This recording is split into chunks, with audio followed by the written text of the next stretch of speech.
Chris, do we have any apologies? We do, Chair. We've had apologies from Councillor Gaynor James. Okay, thanks. Anybody else? That's it. That's great, thank you very much. We then move on to item 2, declaration of interest. If I can ask you all in alphabetical order to see whether you have any interest to declare. Morning, members. Councillor Clarkson? None to declare, thanks. Councillor Evans? Yes, I got in the report is mentioned Stone Hills Community Garden and the collaboration with South Wales Fire. Thank you. Councillor Hawler? None that I'm aware of. Councillor Jones? None to declare. Councillor Parish? None to declare, thank you. Thank you. Councillor Thomas? None to declare, thank you. Thank you very much. Thanks, members, for that. If we then move on to agenda item 3, minutes of the last meeting. If you want to go page by page.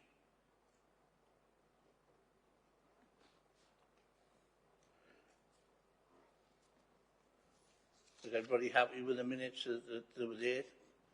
Yeah. Would anybody like to second them as well, please? I second them. Yeah. Thank you for that, Norm. Right then. Is anything that anybody want to raise on them minutes? No? That's great. Then if we move on then to item agenda 4, the action sheet.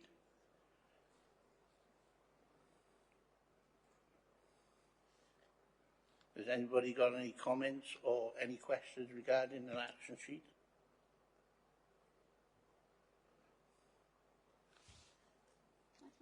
Yeah. Members, you'll notice that there's a Ranger committee site visit to Teacock Distribution Centre that's been on this since before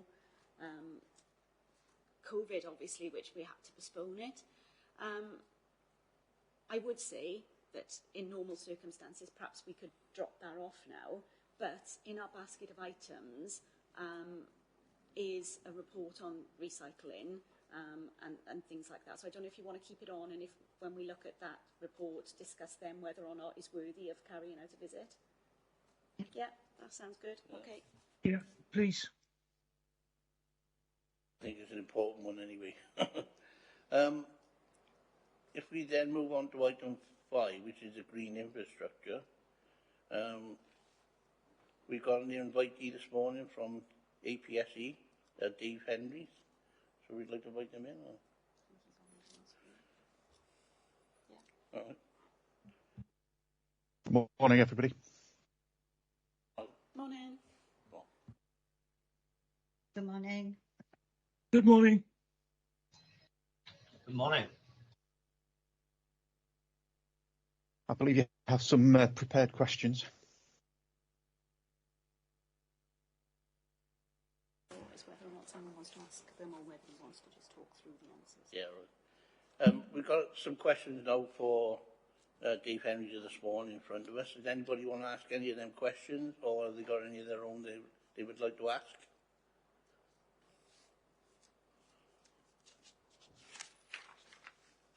So if I ask the first one then, you have previously worked with Torvine reviewing the structure of the team.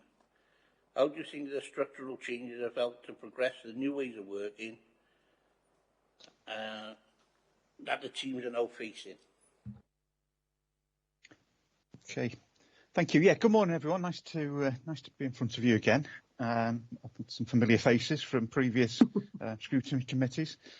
First thing I'd say is that it's good to have had the opportunity to come back into Torvine. APSE, as you know, produced a report from our first project with a number of recommendations on it, and lots of those have now been taken forward and progress is being made.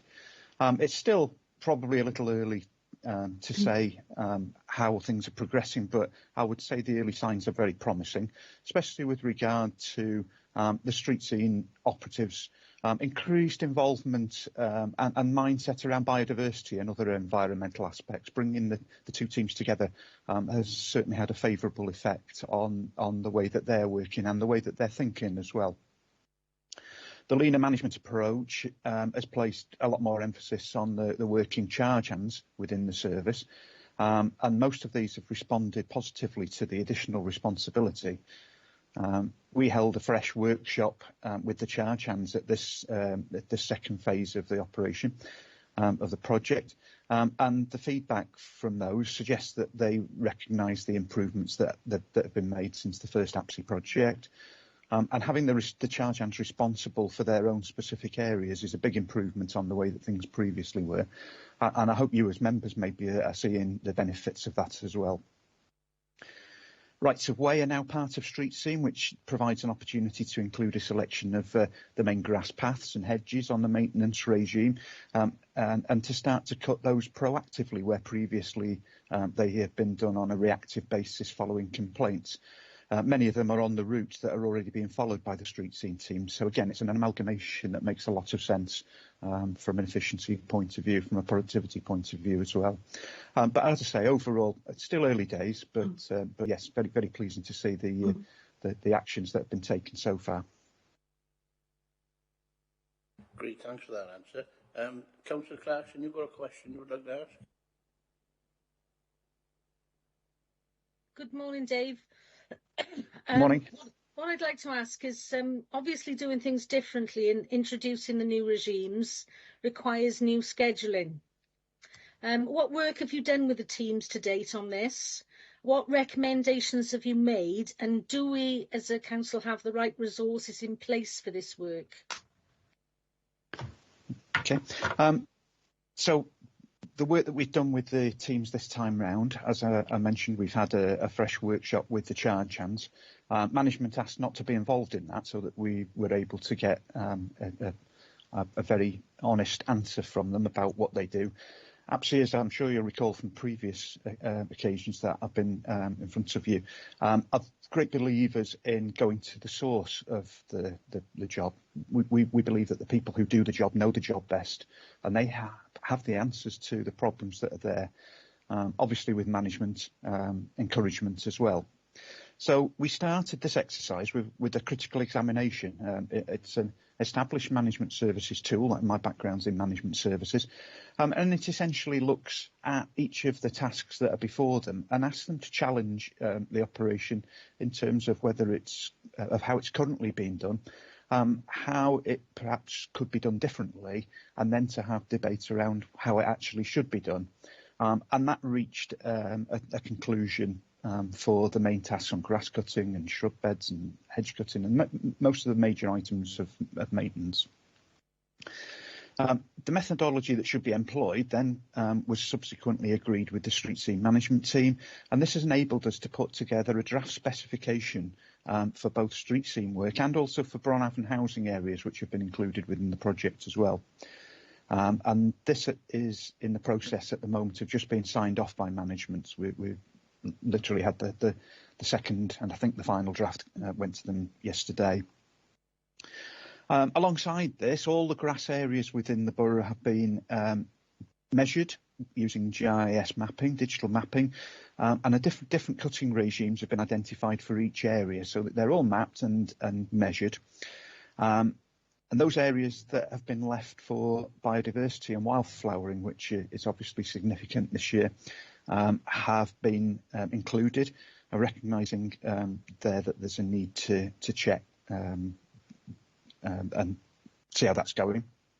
But those essentially have been left for an annual cut and have been identified separately. These areas are fairly new to us. So, as I mentioned, my background's in management services. I'm an all-work study officer as well as anything else within local government. So I took the opportunity to directly observe and measure some of the new machinery that you're using in Torvine. And we'll include this within our scheduling, although obviously, again, as I say, recognising that it's a one-off study and will require a lot more information, further checks to make sure that it's working properly. Unfortunately, so we've got the grass areas. Unfortunately, the full information for the other environmental features that need to be included in the maintenance regime, such as shrub beds, hedges, trees, litter bins, other obstructions that appear on grass areas that we have to take into account.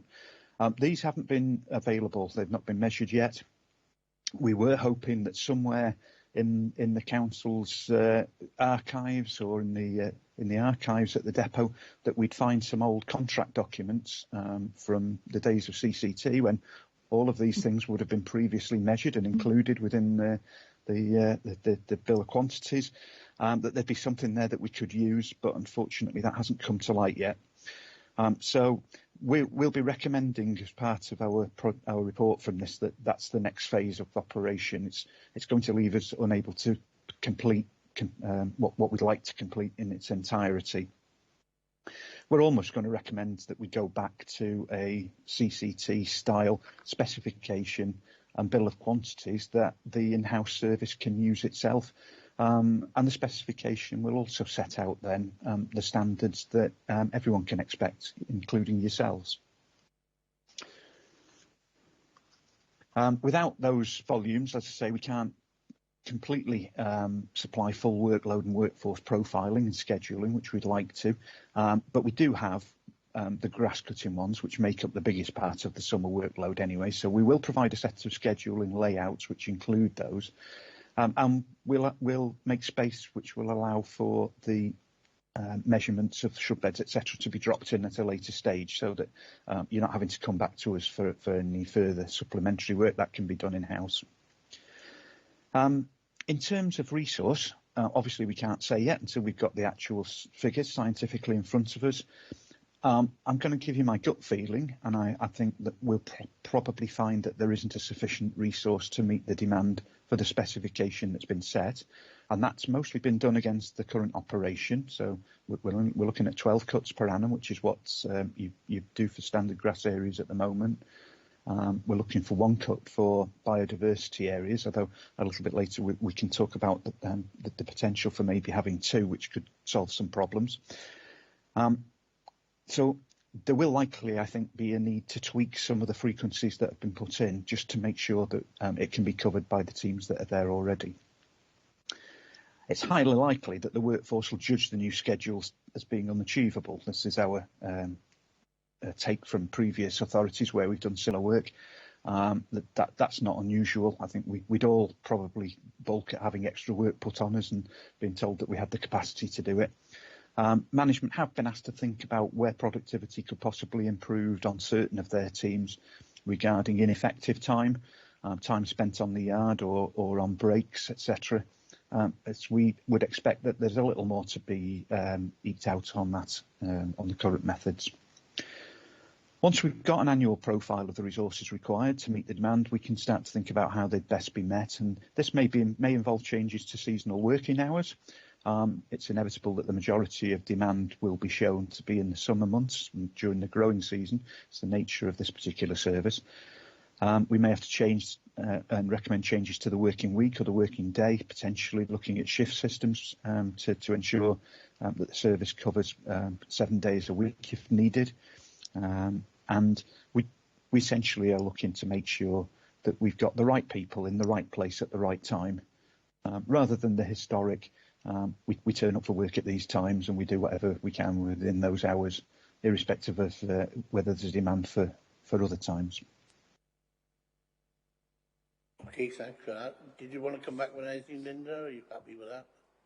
No, it's obviously something that would be good to see once the final report is in place, and how the managers have responded to the changes that have been suggested. It'd be good to revisit that sometime in the future. Okay, thanks for that. Councillor Thomas, you've got a question? Thank you, Chair. Good morning, Dave. Good morning. My question is, are you taking into consideration the changes in climate when working on the new schedules? For example, extreme temperatures summer and the current high temperatures in November, which are having an impact on biodiversity and now and likely in the future. Yeah, obviously it's impossible to predict when the weather might affect operations. The only certain thing from my experience, and I've over 40 years in this kind of role now, The only certain thing on this is that inevitably the weather will play a part in changing operations at some point during every summer, whether it be the one that we've just seen, as you say, where high temperatures have occurred, or whether we get rained out for the whole season and are struggling around that. What we will do in respect of the scheduling model is allow for flexibility within it. And it will be, for example, if high temperatures result in restricting grass growth and there becomes less of a need to go out and cut, then there'll be an opportunity to bring forward from some of the work that's scheduled later in the year, such as shrub pruning, bring that into that time to make sure that the workforce is fully occupied and push the grass cutting back. Inevitably, as you say, there are longer growing seasons now anyway, so sometimes I think they would probably be quite glad of being able to put additional cuts later on. And the other aspect in terms of that is that with Street Scene undertaking biodiversity cuts on the areas that have been left for biodiversity and for wildflowering, they tend to be being done around September and into what we perhaps class as the dormant period. Anyway, so this approach will ensure that there's some cover for being able to provide the services if we do have an Indian summer, as happened frequently in the past, and any of that lengthening of the growing season as a result of climatic changes. Thank you. Are you okay there, Councillor Thomas? Thank you. Yes. Thank you. Thank you. Next for the question is Councillor Horler. Good morning. My question was... Steve, I wanted to ask a supplement on that, please. Pardon me, I am on here now. It's just that we've got the fixed questions, but there are supplements on there. I have a question on that particular question. Okay. Yeah, can you come in back in when they've gone through the questions, Stuart? Sorry, But no, Matt, it's actually on that question. I'll lose my place if I do. Yeah. If we go through the question in first, Stuart, then you can come in after. Is that okay? Well, okay. Nick, do you want to come first? Sorry, Mark. Yeah, sorry, my question was basically what Colette was going to say, because obviously I was intrigued because the changes in the summer and we're seeing different, the climate is completely even different in Blaenavon currently at the moment. We're seeing more green up in November, we're seeing plants and everything else, and the seasons are changing massively. So I really wanted to go back into what Colette was saying. You know, I have the same feelings on this. You know, I went into my garden last weekend and I was cutting back stuff I couldn't cut back because it was still in bud, and that's Colette answered that question that you've just answered for me. So thank you very much. Well, thanks for that, Nick. Mark, Councillor Jones, would you like to come? Yes, thank you. Hi Dave, good to meet you. Hello. The question I've got is, obviously you've had experience working in many different authorities. How do you think that's in Torvine compared to others? And are there specific areas that need to change to adapt, or are we on the right track? Okay, thank you. So, as part of the process with APSI, Torvine have been taking part in our benchmarking service, and the results of those are showing, a good middle of the road service in terms of the performance, which we'd expect to see because they're always a year behind. We're currently analysing the year 21-22. So, based on the original project from the year 2021, obviously there was a different regime in place. Based on successful models elsewhere, we would expect the approach to integrating grounds maintenance and street cleansing to work well, given sufficient time and resources to establish that true demand like we're doing at the moment, and to accurately plan the resources to meet it. We feel like it's the model it's definitely the model that we recommend for councils going forward who have a similar setup to yourselves, and we've seen it work very well in other areas. The area approach is key to us. Operatives benefit from maintaining a presence and a sense of pride in their area that results from that. And the charge hands that we've spoken to during the workshops, they felt during some of the critical examinations that the current methods for working, so for example, grass cutting using the equipment that they've got, they're quite happy with. They feel it's best suited to their requirements. So much of that is, I would suggest, currently on track.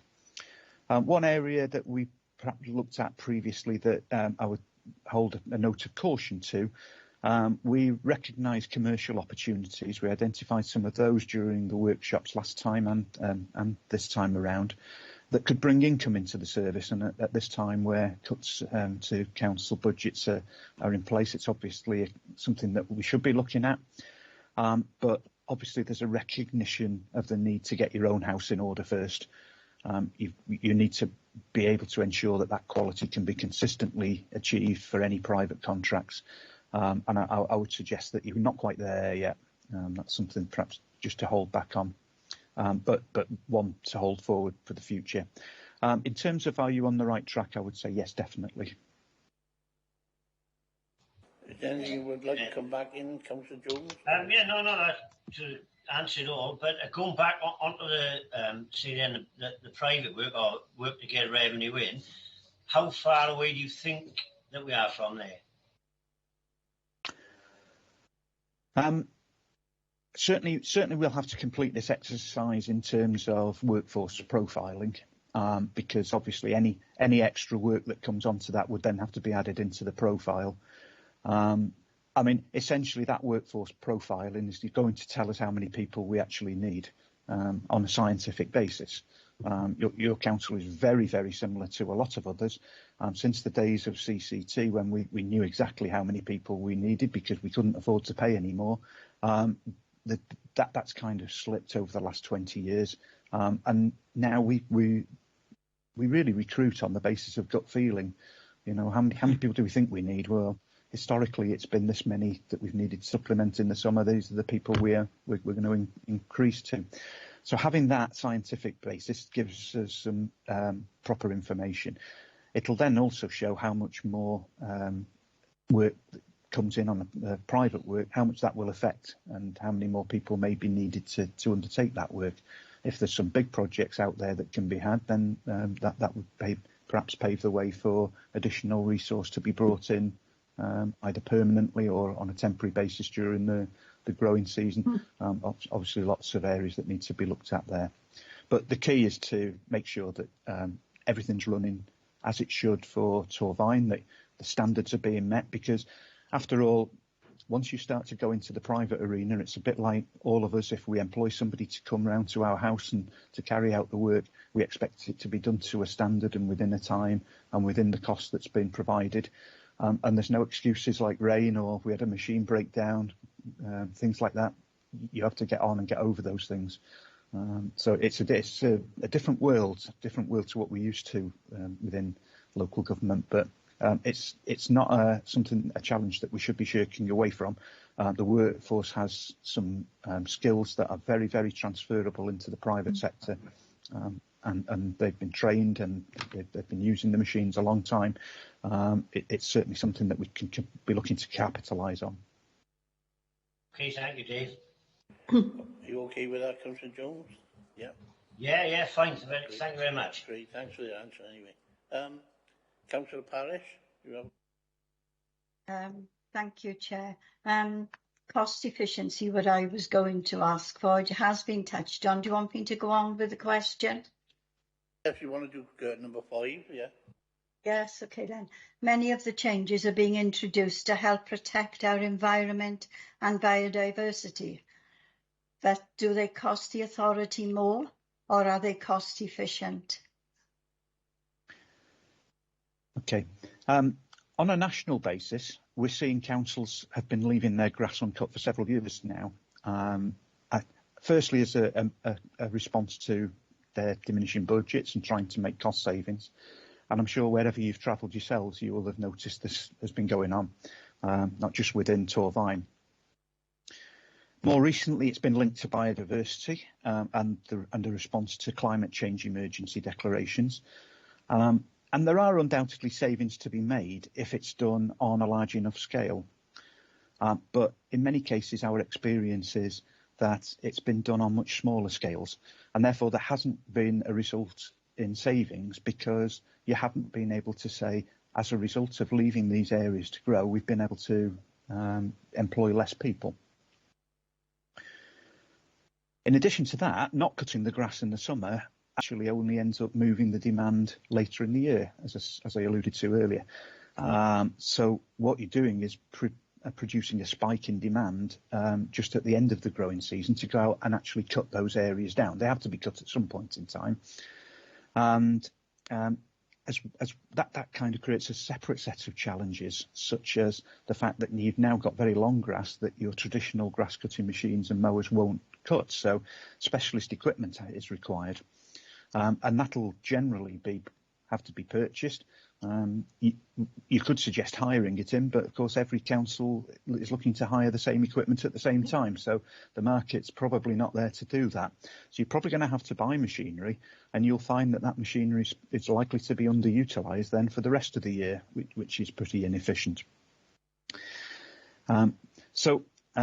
As well as that, and potentially additional staff that you may need at that time to complete the work, low frequency maintenance can actually work out more expensive, as well as the potential to compromise the aesthetics of the borough as well.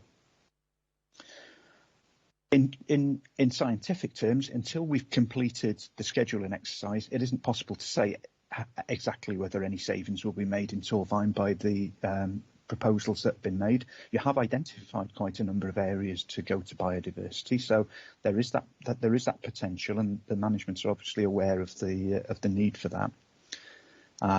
Certainly from my observations, I would have to say, and management again have recognised this, I've seen that in the report that they've given you today, that the current method is not efficient, and they are looking at ways to improve that.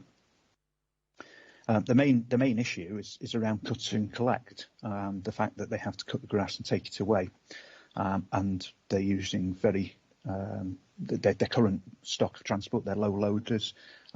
It doesn't take a big capacity of grass.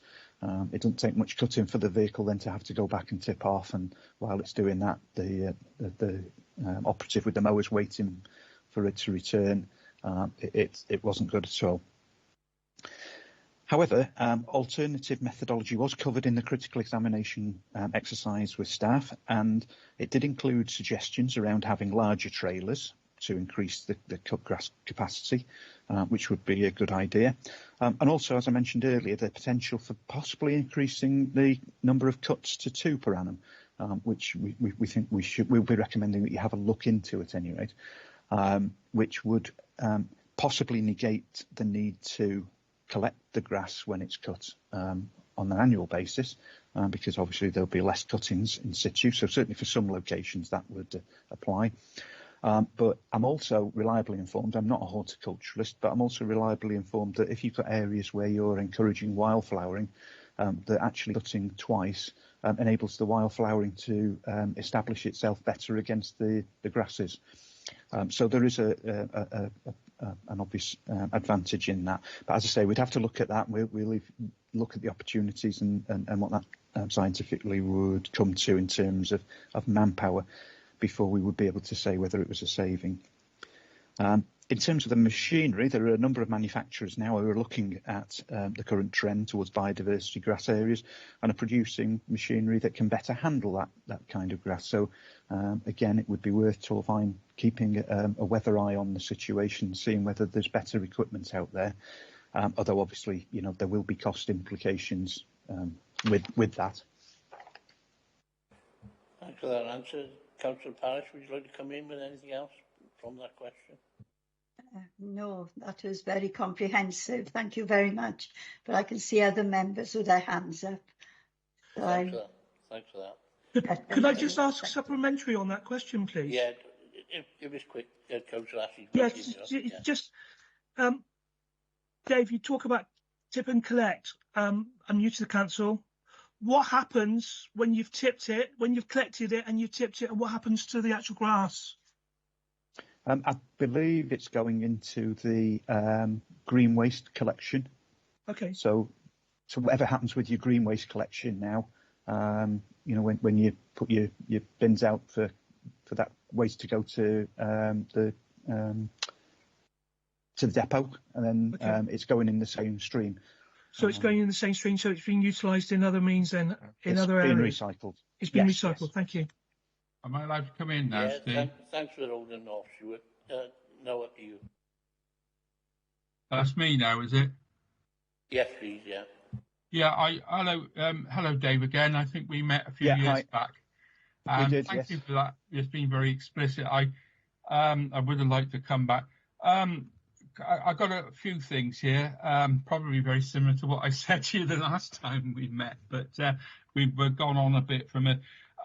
Climate change, business as usual, obviously not. You alluded to that. We've gone past, I think it was 4 years ago. Was it 4 or 3 years ago we last had this report? And couple of years, business as usual, obviously climate change and COVID's made life very different. I've made some notes about things that we've got a lot of interaction with our works people in things like parks, sports grounds and community involvement. I think they lead a lot. My relationship with them, I know other councillors, is that they're a very, very valuable resource. I wonder what their view is about being regarded like that, because they're kind of regarded as experts, or the guys that come along and help. They're regarded very... I wonder how they feel about that, because I know with our park management in my ward that they're regarded like that, and they're part of that mix. When the volunteers do things, we've got litter picking and mowing and all the rest of it with the sports guys. They're a very valuable resource. They're kind of looked up to as leaders, even the guys on the team. So that's an interesting role for them.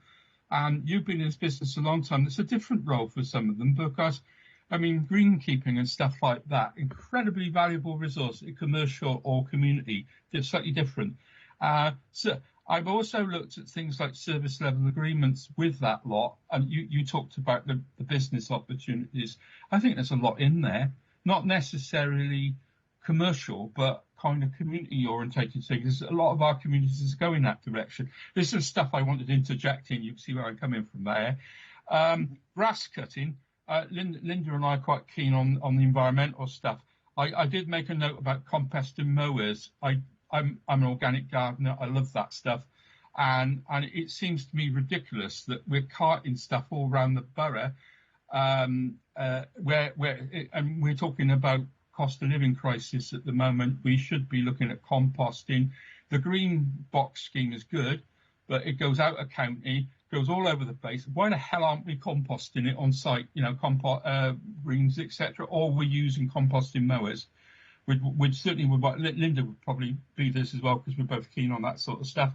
And you know, certainly where parks are concerned, and we've got community involvement. I have said this: build compost boxes in there, put all the green waste in there. There's an opportunity, and same where we're growing things, put a small cycle in there, and for our guys to sort of know that as well, along with the greenkeepers and all the rest of it. Lots and lots of little opportunities there. It's a mindset difference because they're used to putting it in the vehicles and carting it off there and going back to depot. And I wonder about that opportunity because that fits in with the climate change and the nature emergency. And it's the same with the guys that do the maintenance of the trees and the hedges. Now, we've all got that happening. We need a difference in mindset. Now, have they added anything in on that? Because we've got lots and lots of opportunities. The other thing is, and it'll come up in the second part of this, I wonder whether you've had any conversations with the guys that do the woods and the forests.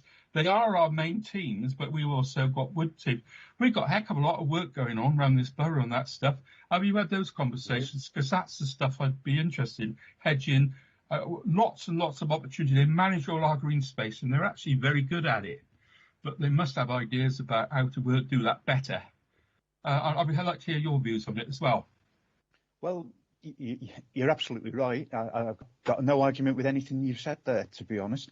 It hasn't been covered within the second part of the project. We've literally been looking at the regular maintenance regime. We're trying to establish what the core part of the service is.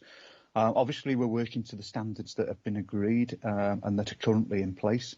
I guess it's up to yourselves and working with Street Scene Management if you want to change some of those specifications, particularly, as you say, in the light of the climate change emergency.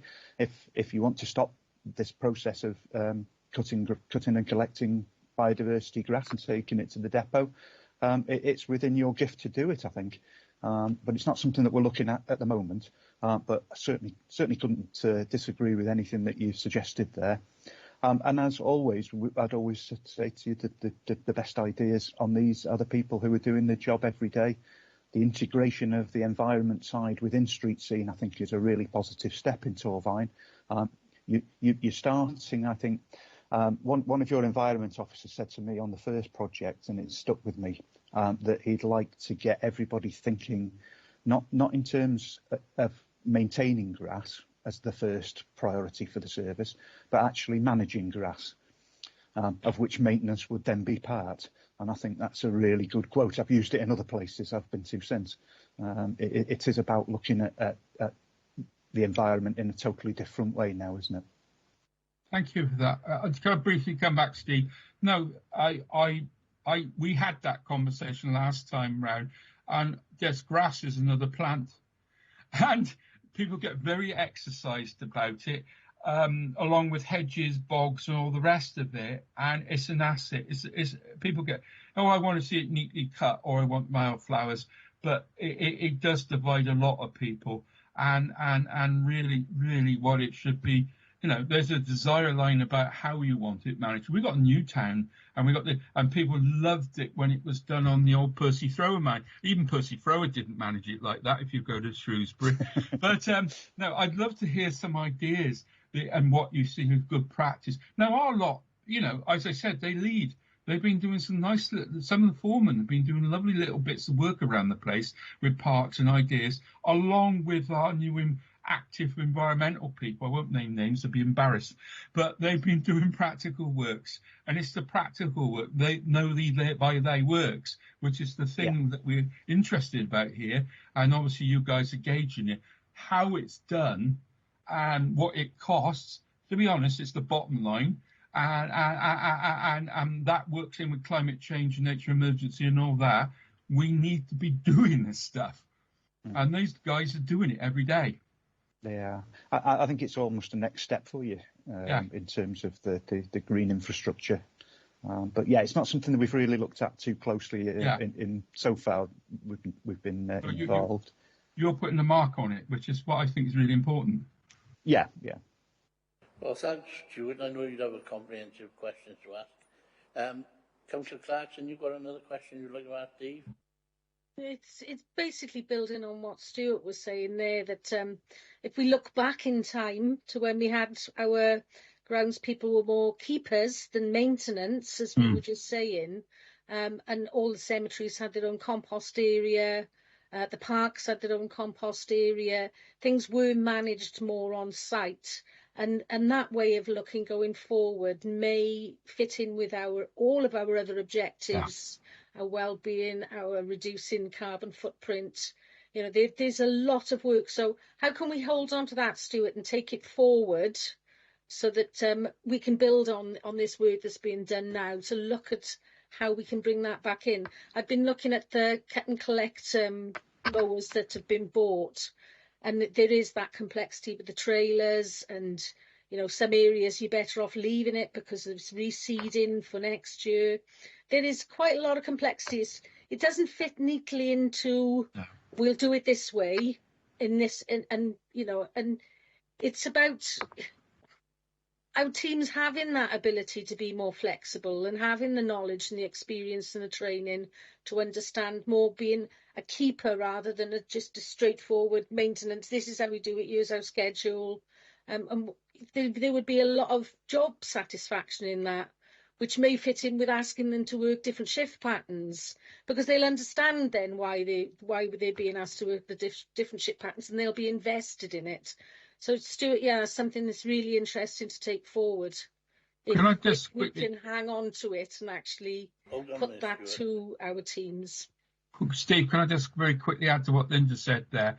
I was alarmed when I found that our maintenance team would be taken off to do recycling. The important thing for us is that those people have got skills. They're horticulturally, not, you know, their grounds, their maintenance. They shouldn't really be taken off to do recycling or snow clearance unless it's emergency, because these guys have got what skill sets which are important for that, you know, for horticulture, cutting hedges, all that stuff. It's all in its own sphere.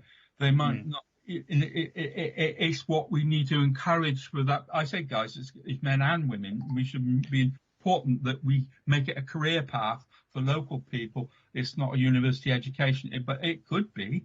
And it's something we need to encourage throughout this borough and South East Wales as a very important thing, because global climate change and the sort of thing we do, we need that even more now. I think you can't do it with a flaming computer and ivory. It's really important. If you're going to You're absolutely right. You're absolutely right. I would just add that to that, though, as a caveat. Yeah. If for any reason we get to a stage whereby the service is subjected to competition again, there will be firms, there will be private companies in the market who would be able to do horticulture a lot better than the council would, because they will have those specific skills. What sets aside the council service is actually its flexibility and the ability to go and clear snow and the ability to clean streets when an emergency occurs. And that actually can be to your benefit. And we would always encourage you to hold on to that. I take your point that obviously we don't want horticulturalists to be clearing snow or salting footpaths, but that is your USP really when it comes to competition. So it's just to have a weather eye to that as well. Yeah. But the encouragement of them to be involved in the management of the grass, as Councillor Clarkson said, they're absolutely for sure that is going to improve their morale. One of the things that came over loud and clear at the workshops the first time round was how unhappy they were at just going out every day and cutting grass and cutting grass and cutting grass. Mind-numbing for them. Okay, thanks for that. Now, if we can make Nick Councillor Hall as the last one, because we're running over. Yeah, and actually moving on. So this is just a quickie. I kind of I totally support Stuart and Linda's thoughts on this, and it could be that we could be setting a precedent as a council to start recycling, or not recycling, but to be composting more locally to the site where it is. Let's face it, what comes off the land should go back onto the land where it is.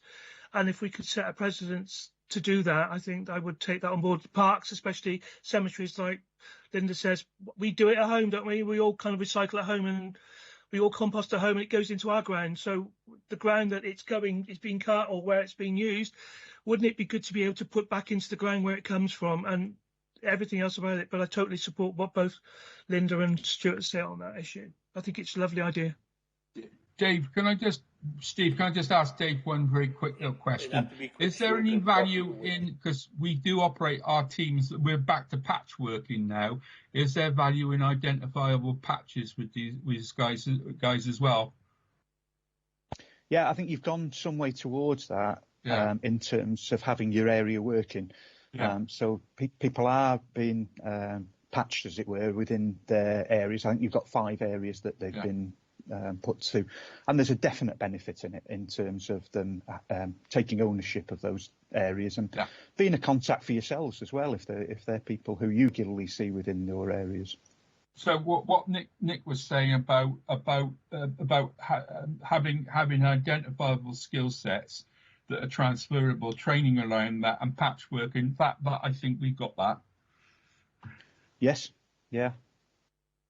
Right. We need to move on now, and I'd like to thank Dave for answering all these questions, and they've been very, very thorough. And thank you for your cooperation in answering. You're very welcome. Thank you. Good to be in front of you again. Thank you for that. Yeah. And good luck with everything. And if you're thank able you. to Bye-bye. leave the meeting now, you've done your bit, and I think thank you very much for that anyway. So we're now going to invite Okay. the other parts of the attendees. But thank you anyway. Thank you. Bye-bye. Okay, bye-bye.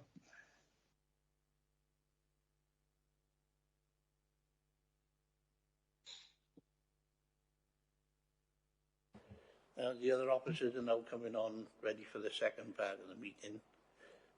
Once they come on, we'll get them to introduce who's in attendance.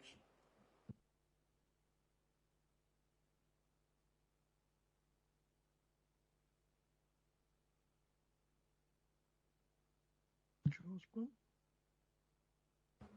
Morning. Hello, Good everybody. morning. Would you officers like to introduce who you are and what you are, and then all the members know everyone? Shall I go first, Chair? Go for it. Morning, members. Rachel Jarrett, Strategic Director, Economy and Environment, and I'll hand over to Simon. Good morning, Chair, colleagues. Simon Anthony, Head of Recycling and Environment. Morning, members. Andrew Osborne, Group Leader for Natural Environment Policy and Street Scene Operations. Well, that's a good turnout. Right, we all know the relevant... Henrietta, you're on mute, love. I'm muted. Sorry, Henrietta Lucas, I'm Landscape Officer for Torvine. I think it might be down as Sarah, so apologies, but I've got a very strange email which I can't change. She was trying to quick out then. Does anybody like to ask any questions regarding? Oh, sorry, we haven't had Steve Williams. Who's Steve? Morning all. For those who don't know me, I'm Steve Williams, Team Leader for Ecology and Landscape Policy. I think we all know you, Steve, very well. I'll do the number one, Steve, because I've not asked a question yet. Hey, that makes a change for you. Yes. Thank you. I will ask this. So, number one question is, can you hear me okay? Good?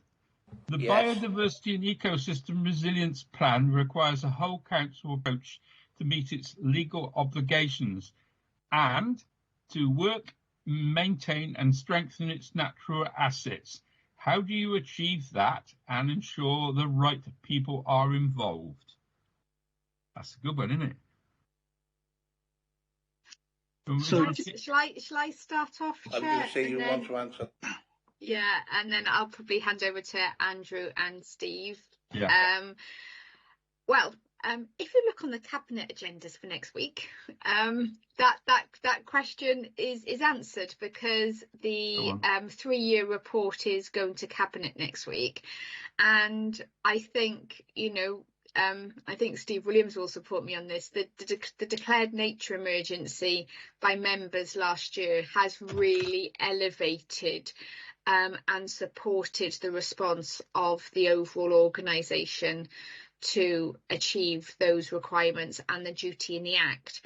And as you'll be aware, when we were developing the climate emergency action plan, what we did, we then quickly put the nature emergency alongside that, because whilst they've got separate activities, they are working to the same goal, to restore biodiversity and wildlife, to enhance our communities, and also then contribute to the 2050 target, because climate change is one of the key contributors to the declining habitat. We do this through the infrastructure now of the action plan, its monitoring and its governance, which was developed in partnership with the Cross-Cutting and Resources Overview Scrutiny Committee, and there is a commitment that will come back to scrutiny every 18 months. It is governed through a cabinet subgroup, the only formal cabinet subgroup in the council, chaired by the executive member for environment, and then scrutinised every 12 weeks by leadership team and supported by an officer working group of all the relevant departments who've been identified as having a role. So in terms of how we ensure it, it's about structures, relationships, but also training, guidance, support, constructive challenge on projects or initiatives, which Steve and Andrew and Henrietta do really well. Andrew, Steve, is there anything further which I haven't covered on how we've done it? I haven't got anything to add to that, Rachel. The only thing I would want to raise is, in terms of the report itself, I wanted to point out to members that there is a typing error in one section, and it's a typing error that is created by me, so apologies for this. But under paragraph 3.4, the figure, and there's a section there, carbon storage and sequestration, and the figure there for forest storage of carbon should be 66.3 tonnes, not 6.3 tonnes. So I just wanted to make sure that members are aware of that, and it gets corrected on the report that, we published. Thanks. Yes. Steve, did you want to? Do you want me to come in with a few additions? I think Rachel has. Yeah, if you could, yeah. I think Rachel's captured the biodiversity duty and the reporting requirement really well. I think just to add, really, just to emphasise, and I'm sure members will know this anyway, but the biodiversity and ecosystem resilience duty is a whole authority duty. So it's about every department, every individual making their contribution. So, and in some circumstances, that's a challenge. So what we're doing within our teams, trying to get out there, do a bit of outreach and support teams and departments who want to do their bit. So this is a process, and this 3-yearly report is a stepping stone on that journey. So there's been significant progress over the last 3 years. So it is really good to see.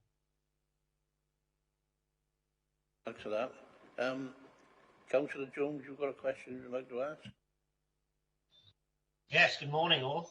What I'd like to ask is what training are we offering our staff to ensure that they're aware of and working in line with our policies? I'm happy to answer that, but Steve has got all the detail. But yeah, we've established a programme of training with staff, particularly at an operational level. And I think going forward, in terms of the last question, I suppose, about widening the knowledge and expertise out across the council, then it'll be important to have a training programme for that. But operationally, Steve, did you want to describe all the work that you've been doing with the street scene? Yeah, I think sort of the main work we've done in terms of training and awareness raising has been with our operational staff in street scene, because they've got a significant role to play in terms of managing green space for carbon storage, green infrastructure, obligations and biodiversity. So that's where we've centred our training at the moment. I have done training over the years with other departments, and we have got training earmarked actually with street scene charge hands next week, further training with our tree team early in the new year. So there is training. It does take a little bit to organise, but we are keen to branch out to other teams, if you like, and to do training, because we've had a request from a number of other teams to have a little bit of training so they can make their contribution as well. Are you okay with that, Councillor Jones? Is there anything you want to add? Yeah, no, that's fine. Thank you very much. Right. The next person to ask a question is Councillor Hawler. Good morning, everybody. The report states that officers have discussed opportunities for tree planting in Cwmbran, Crosshairiog and Llanarafon community councils. Why hasn't this been done with all the other community councils within Torfaen?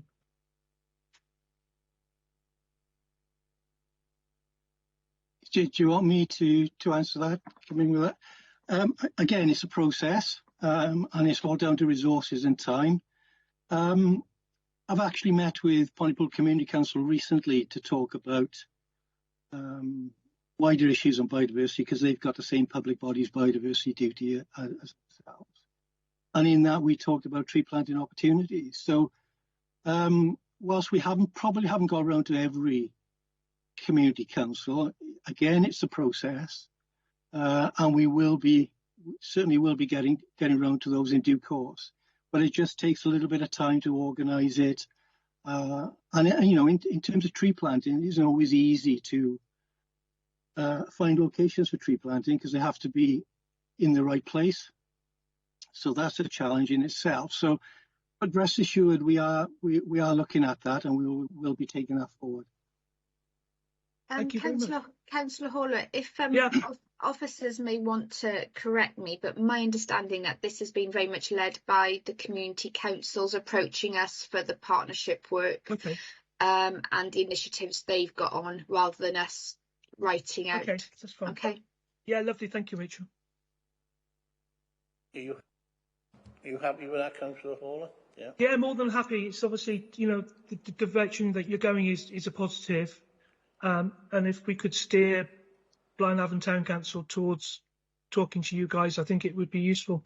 Steve, I would also suggest it's incorrect because Cwmbran Community Council in 2018 declared that it was going to plant, with the assistance of everybody else, 70,000 trees as part of the celebration of the new town.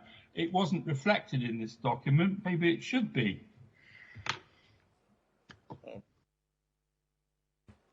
Okay, I put that in there because I was deputy leader at the time.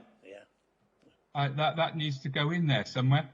I think Rachel remembers that, don't you?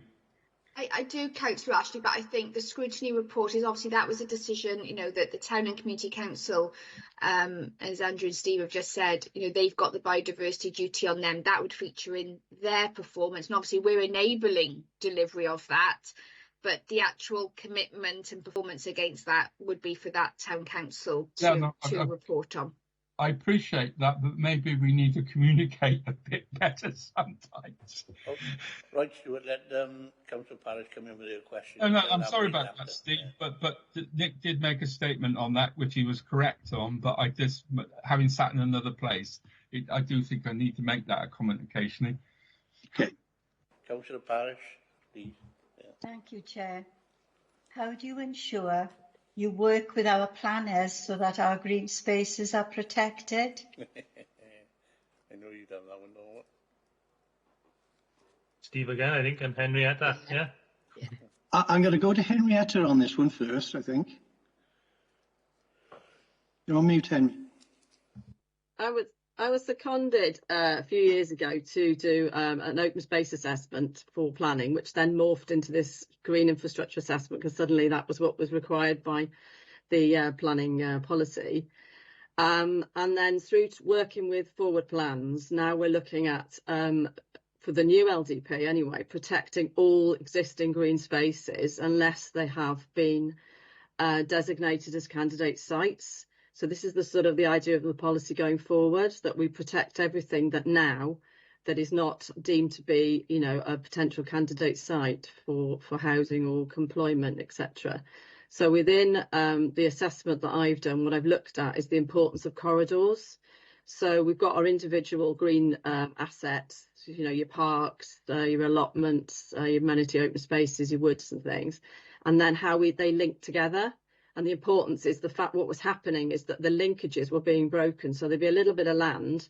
Oh, well, we could just put some houses on it. And that is the ecological and the human link between spaces, which then feeds into your habitat loss because you start thinking, well, animals and can't, you know, move between two different spaces. So that's what we're trying to go for at the moment. I think a lot of the issue then becomes into when it's development management and application comes in, and then trying to make sure that it then happens on the ground, which is what I'm trying to impress on them at the moment, that we try and do. So we're looking at doing SPG for green infrastructure by the end of March, and that will involve asking developers to put forward a green infrastructure statement which looks at what elements have you got on your site and how that relates to what's around it. So if there's an ancient woodland next to it, how can you link that ancient woodland maybe to another group of trees within outside of the site, but you could link through your site, making sure that we have all the, you know, correct standards that we need for each type of, you know, recreational spaces and things. So that's the way forward at the moment, is we're trying to get almost frameworks set for each development site. We have an idea of what's there, what are the opportunities to preserve what we've got and enhance what we've got. And then we look at the development land after we've almost taken out the rest of it. Whether that's a bit, you know, optimistic, but that's what we're trying to go for. So we actually get green infrastructure first, and then we go, this is the area that is left over. And then obviously there's pressure from developers that they want to maximise, you know, the amount of housing or employment land. But that's the way that we're trying to push policy at the moment.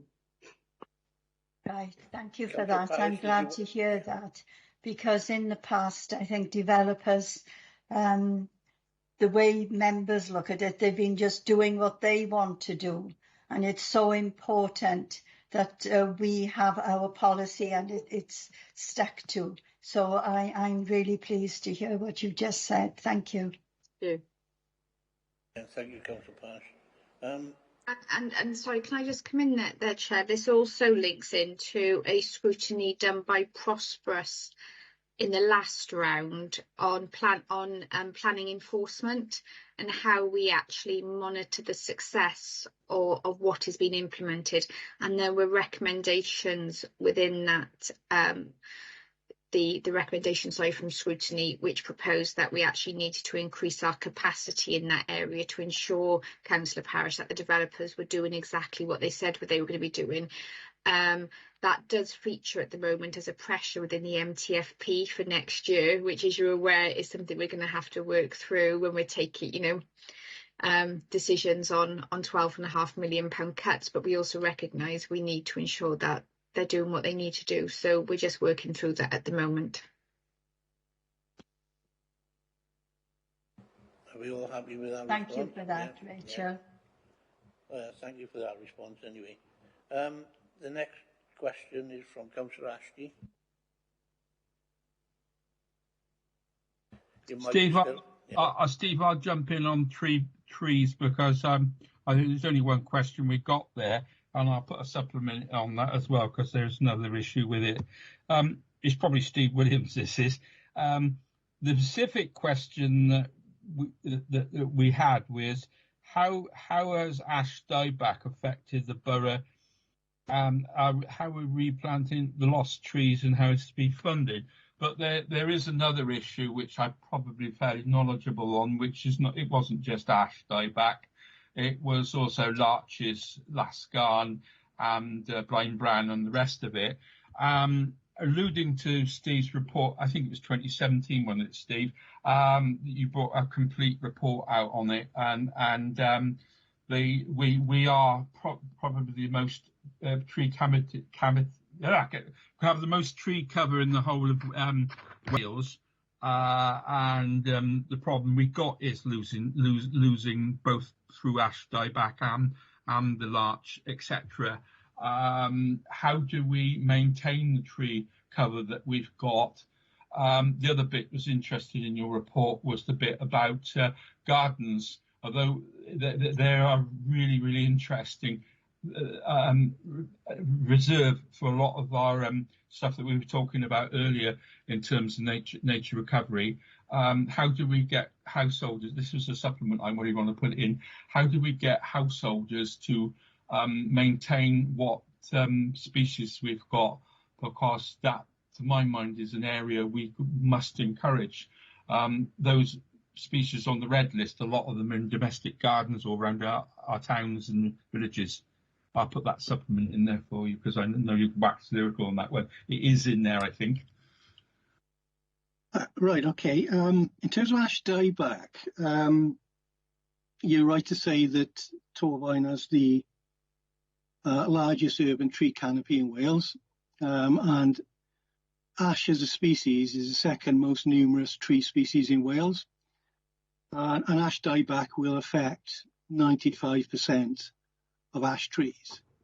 So, there's an issue there with ash trees, and I think the first issue is to deal with trees that may be unsafe. And I know Andrew's been looking at this with Grimes in terms of targeting those trees which they came down with, have the higher risk. So that's along the road corridor, maybe public areas as well. In terms of, after we've dealt with the risk, in terms of how we infill with trees after that is a tricky question. It depends on the circumstance. If you take out a number of ash trees in a group of trees which might be predominantly oak, what you have is oak regenerating naturally. So you wouldn't necessarily need to go to the expense of planting trees. But in other circumstances, you may want, if you take a tree down, large ash tree down in a public area, you may want to replant that, but you'd have to replant it with another species, not ash, because you find yourself in the same situation in a short space of time. So it is a challenge, and it's a challenge for every local authority in the UK. Some local authorities are really up to speed with it, others are catching up. But it's something we have to deal with, and we have to sort of adapt to it, manage it, and move forward, realising that the treescape is important in terms of landscape setting for biodiversity as well. In terms of your supplementary questions about, which I think is about how members of the public can support species in decline. Well, it's down to everybody, isn't it, to do their bit for the natural environment against the backdrop of species declining. So in an urban setting, in terms of, hedgehog, for instance, which is a Section 7 species, a species of principal importance in Wales, in severe decline, members of the public can ensure that there's corridors through an urban landscape to allow these animals to move between habitats, which comes back to what Henrietta was saying in terms of the importance of green infrastructure. So that's one example. Planting native species in the back garden is another example for pollinators. I could go on, but it is down to everybody, not just the local authority. We're also so I hope I've answered your question. So we're also trying to encourage hedging in planning applications, that we suggest hedge planting rather than fencing, if we can. It's difficult to enforce in a garden, but again, back to the enforcement issue. If that's part of your planning application and you're ripping it out and putting a fence in, then if somebody's enforcing that might help. You don't feel like you're too prescriptive in somebody's back garden, but Well, I can I come back briefly, please, Steve? Yeah, come back briefly. Your tree report. I remember we did it at scrutiny. I think it was this committee while back, and somebody said it wouldn't take long, and it did, because once you delve down into it, that certain councillors at the time wanted for every tree that was taken out 2 trees planted as a matter of policy of this council. That was one of them. I think you love that. And then there was we've had battles on the planning committee over there. I'd like to see cans in place on that in the planning committee, that desirable, if not desirable, about what developers should be doing on this. We got the chair of the planning committee on here, but I know she has views on that as well. But it would, your report is very clear also about the amount of trees that we need to be planting for global climate change and nature emergency. And we haven't even touched on mycelium, which is a favourite subject of yours as well. But the whole link of all this is really, really pertinent to the climate change emergency. And I just don't go around reading papers on this anymore because it's frightening. But I know other members on this committee know this well as well. So it's a pertinent subject. And it links in with the rest of what we're doing. And I thank you for getting the climate emergency, nature emergency thing on. Trees is a whole subject, and there's a lot of people out there that are rooting for it, pardon the pun. But it is a subject that obviously we're all fairly passionate about. But I'll leave it there.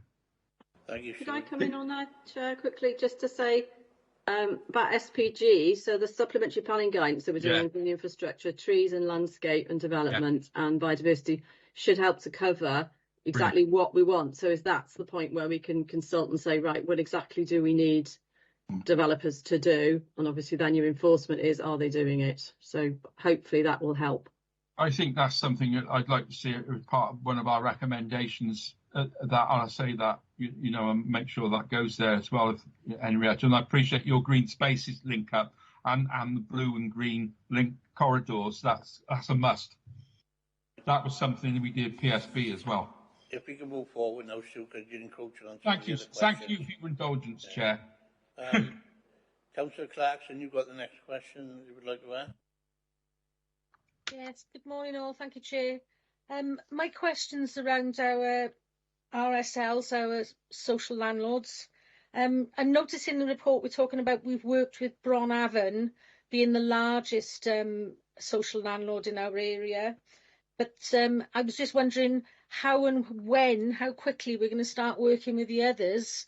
I'd like to give an example of why I ask this question. I've recently been contacted by residents of Melin who are going to be charged shortly for grass cutting of a communal area.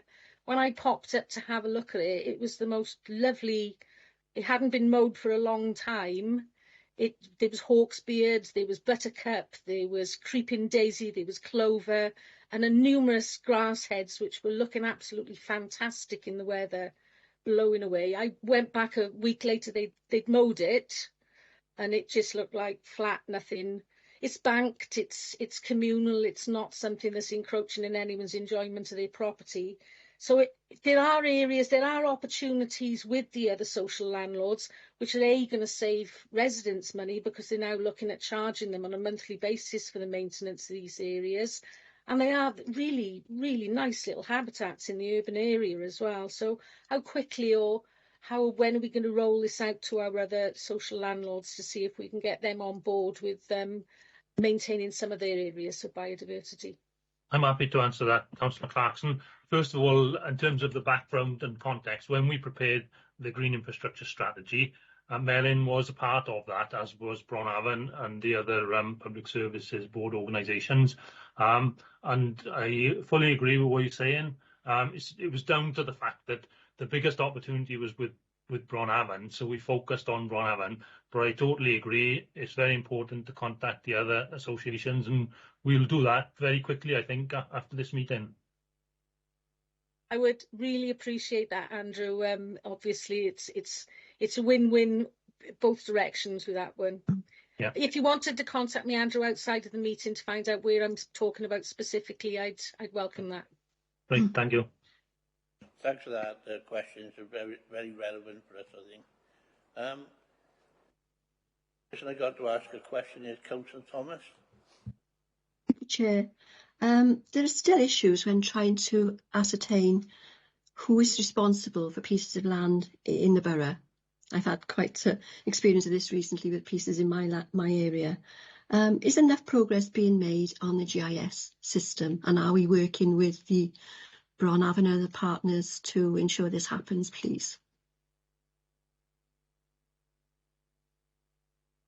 The answer is there are difficulties members will be aware of in terms of clarification, particularly between us and Bronavon on maybe small areas of ownership, and we're working closely with that, with Rachel's involvement, in fact, to resolve as soon as we can.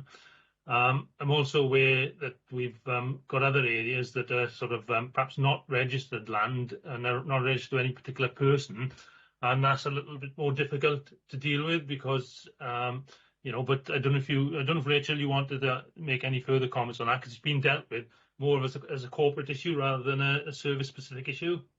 Yeah, and I can see Councillor Clarkson nodding because we've had the conversations with Councillor Clarkson on that. It is a county-wide issue.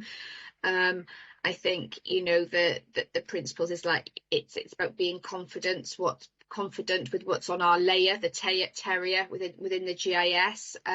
We have identified, particularly with the housing associations, some areas for improvement, training, particularly in customer contact centres. And that's particularly an initiative we've got on with Bronavon. And then also, and it is, we've been trying to just work through then where there's a safety risk, and it's what is the role of the council. But if there's not a safety risk and it's not the responsibility of the council, what then the policy would be, because this is where we really want our communities to be green, clean, beautiful, sustainable. But we also have to put our resources to where we have also got responsibilities as well. And I think what the proposal will be, and I think we'll be looking to probably do a member seminar on this, I'd suggest members potentially in the new year when we got our heads around this, is, well, what could we do? But I'm very aware of, just budget, I suppose, or pressure creep on officers. Whilst also they're wanting to do the right thing by the community, because I know how frustrating it can be for them as well. But there's definitely work with the housing associations we need to resolve as a priority, and to have aligned systems. And then us being clear where either people aren't going to respond and we have to invoke statutory powers that we do so properly, and if there is no land ownership, there's then so it's almost like a tiered approach, what role the council will play if there is no safety risk. It's just something about enhancement. Councillor Thomas, do you want to add anything to that, or are you happy with No, it? I'm fine with that, thank you. Thank you. Thank you for that anyway. The next person to ask a question is Councillor Parish. Thank you, Chair. How often do you review your plans and strategies to assess whether anything has changed or if the timescales for action has changed? I think, Councillor, it varies according to the document, but Steve, you've got a review date in the tree strategy, haven't you? And most of the strategy documents have got a lifetime, 10 years or 5 years or whatever, and then a review period midway probably. Steve, did you want to add anything to that? No, I think that's exactly it, Andrew. It depends on the document and the plan, but there are, you know, within all plans there is a review period. And I know I can't say off the top of my head which plan it is, but I know that I've put in previous plans, if it's a 10-year plan, you do a significant review after 5 years, but maybe minor adjustments annually. So it depends on the plan. We've got a biodiversity reporting requirement every year, so every 3 years, sorry. So after that, there's an expectation that any plan based on that report would be updated. So it depends on the plan, Councillor, to be honest. Okay, thank you. Are you happy with that, Councillor Parish? Yes, Yeah. yes, Chair. The next person we've got to ask a question is Councillor Clark. Hi, thank you, Chair. The question that I wanted to ask was around planning for the new ways of working.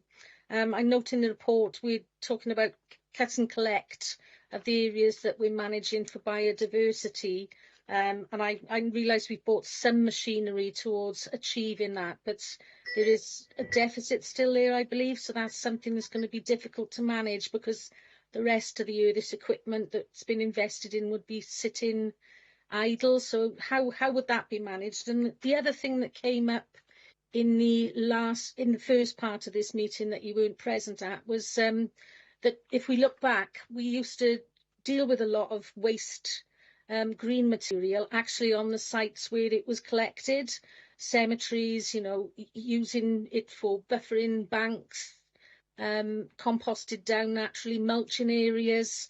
Would there be scope, rather than that it's all be collected, that we look at trying to bring some of that on-site management back? It would fit into our plans regarding reducing mileage, carbon footprint, that type of thing. It's a different way of working, but again, it might give some satisfaction to the crews that they're not just doing things mechanically, if they had some sort of input into where this could be done, and bring a little bit more job satisfaction to them. So does that question make sense? I can see Steve nodding. Yeah, that's fine, Councillor Clarkson. Thanks for that. In terms of the workforce planning, you'll be aware from your discussion with ABSI earlier that we've engaged ABSI to look at this, because obviously there's implications for doing things differently going forward, and it could alter the scheduling regime. But we needed some independent expert advice on this based on experience of other local authorities, and that was the purpose of bringing ABSI in. We're currently still working through that, and we look forward to what comes out at the end. You're quite right about the machinery. We purchased some new machinery, and through external grant aid we'll be continually looking to purchase more. So I think, you know, we've made good progress to date as a result of that, but we're not going to do it all overnight. And whatever comes out of the ABSI review, I envisage perhaps maybe a 2-year programme to phase everything in the way we want to go forward. In relation to the other question, about the disposal of green waste. It is a big issue for us, disposing of grass cuttings in particular at this time of year when we do cut and collect. Some sites do lend themselves to being able to, to put the material in a suitable location. We do need to be careful about it because people have fears about fire risk, particularly in warm weather. But it's something that I suppose we could look at in more detail going forward. Councillor Clarkson, did you want to add anything to what the comments or? It's just that it's the cut and collect machinery, 2-year project, yeah, get that, but it is going to be sat idle a lot of the time. Is there any way we could be more economic in the way that we it'd be difficult to collaborate too widely, and rental wouldn't seem like an option at all, but collaborate with other local authorities to have machinery that we can co-use? It's a good question. The problem is all the pressure to do the work is at the same time of year for everybody. And so everybody will be, everybody's struggling with the availability of machineries late summer and autumn. The machinery can do other things, mind. I'd have to go back to Shan and check the detail of that, but there are other activities the machines can do because they're adaptable with the different tools that can be attached. I think, within the service, we do recognise that we have kit already in our service which sits idle for significant times of the year. I'm thinking our gritters. Mind you, they were used in the summer because it got so hot the tarmac started to melt. But that was exceptional. So it's just that cost and benefit analysis, isn't it, Councillor Clarkson, in terms of, investing in what seems to be, well, it's just sitting there idle, but actually then the wider contribution it makes to the time it is being used. Yeah, it's just these are questions that come up with residents sometimes they want answers to, so it's good for us to have the wider knowledge. Yeah, completely agree. It's nice that Andrew says that they can be adapted for other uses. It'd be good to be able to see that happening. Thanks a lot. Thanks for that question and answer. The next question is Councillor Ashley. Right, just a minute, my phone's decided to go up. Let me get it back up again. A couple of seconds. Which does that? Yes, this is the how are our future plans relating to new schedules being considered, taking into account what we had this year? We've had a lot of it. Climate change, long periods of extreme temperatures, or wet weather, and anything else that's been thrown at us. I will also add adaptation of what we got around. I mean, we talked about tree cover before. Planting trees and all the rest of it. Adaptation of buildings that we've and stuff, because that is also part of the same thing.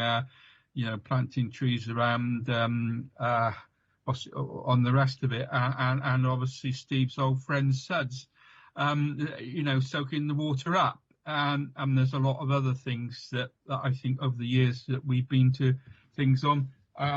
It is much more than what it seems, that question. Keeping things cool, getting the water in and whatever. I think it's a fascinating question. I think there's two areas there to focus on.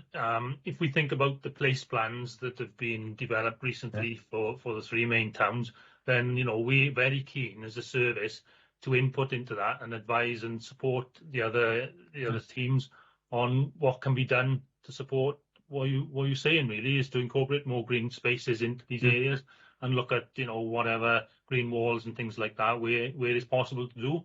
Yeah. I suppose then in terms of adaptation to difficult weather conditions, as we are likely to see more of, we had the example of this summer where we had very, very hot spell and looked to adjust working times to suit that. And it could be that going forward we'll need to do more of this. So it's about being adaptable and agile in the way we work going forward, I think. Could I also add, as a long-time horticulturist stroke gardener, all that lovely green waste you've got floating around, and I'm looking at our recycling there, we would love to have that back and put it all over the brown earth, because you then would find that plants, shrubs, etc. ain't dying because they haven't got water. It's a fairly obvious thing, but it's a mitigation method maybe we need to think about.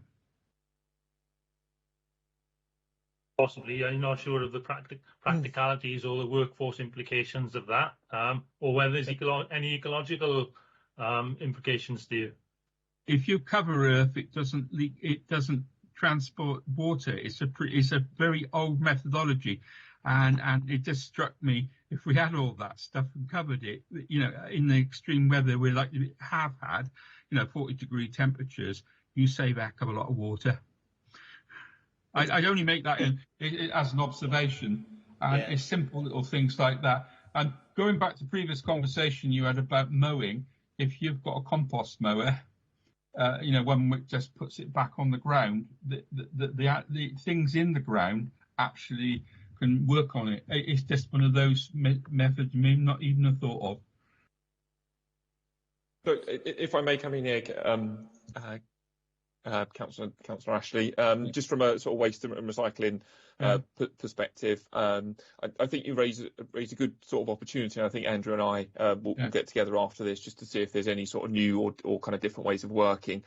Historically, in terms of kind of garden waste, there's always this push to, from residents and members particularly, can we have compost back and pick it up from recycling centres or pay for it at recycling centres and sort of have that kind of circular kind of link sort of going across. That's been going around for years and years. For a number of reasons, economics and quality of compost particularly, it's not possible. But I think you raise a sort of nuance to that, which is around using kind of grass cuttings on sort of beds for other kind of purposes. So as I said, let myself and Andrew come back on that and see if there's anything more creative we can do in terms of what we collect and what we need. I can buy it by the lorry load from the Monmouthshire recycling centre, and it comes here. So I really think we ought to be making that arrangement available. And as a mitigation for this is what I've been using it for. I'm chair of allotments as well, so I'm always interested in this. Thank you very much for that, guys. Thank you, Steve. Thank you, Stuart. The next question comes from Councillor Jones. Hi, once again, my question is on communication and education. There has been a lot of anti-social behaviour, obviously, in our green spaces recently. What is being done and what can be done to prevent further incidences from occurring? Hey, Councillor Jones, we have a close working relationship with our community safety colleagues. It is very, very difficult to try and resolve many of the issues we experience, and you'll find in the report we have identified risks relating to vandalism and illegal off-roading, and we deal with these involving the police as much as we can. It's as frustrating to us as it is to members, I think, trying to deal with this on a day-to-day basis. So I don't know what else I can say, really. We just continue to work in partnership with the police to do as much as we can to prevent and deal with the problems. I think also getting involved with residents, involved with designing spaces or what they need to see there, so we identify what the issues are. So if the vandalism is because maybe young people have got nowhere to go, nothing to do, or they feel pushed out, we have a lot of burning of play equipment because children are, young people are bored, and that's more fun, than going on the swings to set fire to it. So it's trying to engage, but more and more difficult with lack of maybe the youth service around. I don't know whether this is still a youth detached, but we used to do things with youth detached where they used to go out and, if there was a particular space that young people were gathering in, they go and talk to them and maybe move them on, or just talk to them about what the issues were. So again, it's maybe a resource issue, but trying to involve them as much as possible in what we're doing doesn't always work. But I think that would be the other way to go if we can. Can I also come in on that? No, I appreciate that.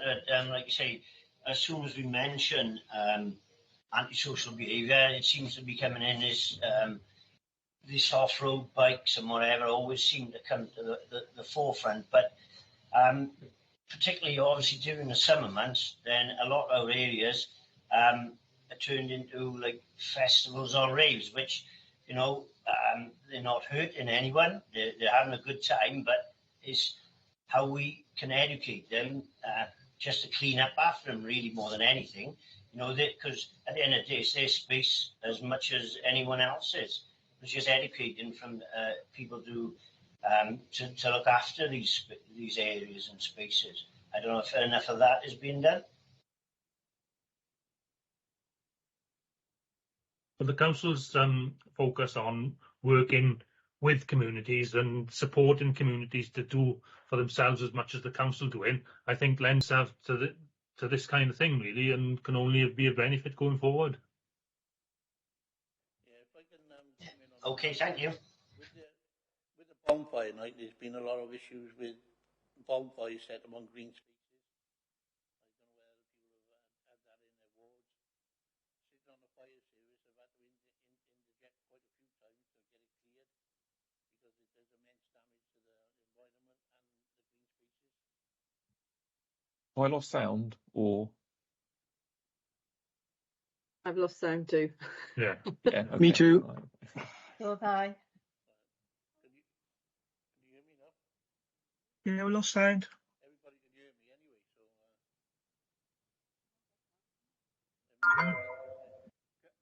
so I've switched off. No, it's all right. Can you hear me? I can hear you, Stuart. Yeah, everybody's okay. Yeah. It's just we can't hear the chamber. Yeah. Ah, Chamber's out. Chambers are definitely out. That's You what's can see happened. Steve talking in the background. Yeah, he does that. He's saying something. His chamber down. Chambers out. yeah, we're having technical issues here. We are. Oh, Yeah, we we did? can hear you now. Now he is. Now he is.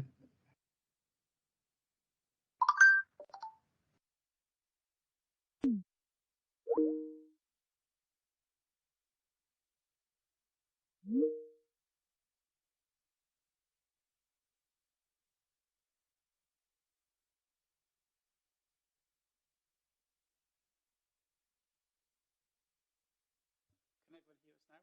Testing? Testing. Testing 1 2. Faintly.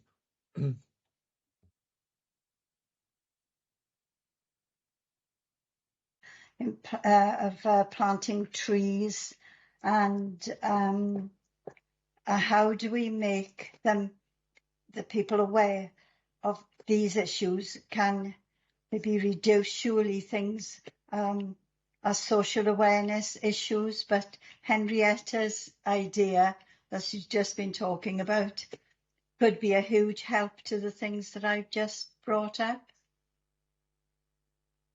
Councillor Parish, it's an important point, and it cuts across different areas of work. So within the litter and fly tipping strategy, you'll be aware that we've got targets and actions in there for education and involvement with businesses and others. The lead officer post is vacant at the moment because we had a retirement, but we hope to be able to recruit into that post soon and get all that back up and running, but more proactively than we probably are at the moment.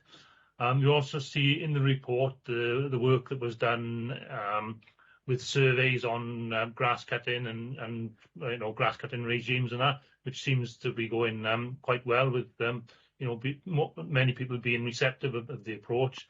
And we're very keen to continue our public engagement in these areas.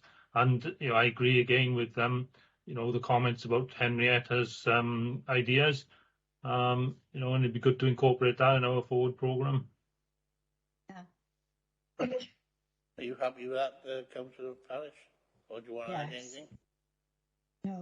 No, that's fine, thank you. Great, thanks for that. Councillor Hall, you've got a question you'd like to ask? Yes, I have. It's just really a follow on from Councillor Parish. Really, it's how do we encourage residents to take home the litter, the dog fouling that happens, the fly tipping that we happen, and how do we encourage people to kind of clean up in front of their properties, the weeds that are outside their properties? This is all about trying to get the natural environment back. How do we encourage these people not to drop as much litter or throw as much fly tipping away? And how do we stop people dogs fouling the streets? And how do we get the idea that the front of your house is your part of your house, and it's surely you should be cleaning those weeds up just to make it look more presentable. In Blaenavon, we have a lot of issues with property businesses that have lots of weeds outside their properties. It's always down to the council to clean it up, but surely your home is your castle and your business is your castle. Is there anything that we can do to stop people kind of doing those horrible, irritating issues that we all face in society at the moment? I mentioned the litter and fly tipping strategy, Councillor Hawler, and in taking forward the actions on this, it's a mixture really, I suppose, of education and enforcement, and working across with other agencies as well, and with our own communities. We committed to that, but obviously, Torfaen isn't alone in having these problems, and it's a problem nationally, and all local authorities have difficulties with this. I don't know if Simon might want to comment on his experience in a different authority in Buckinghamshire, totally different type of area, but probably similar problems, Simon.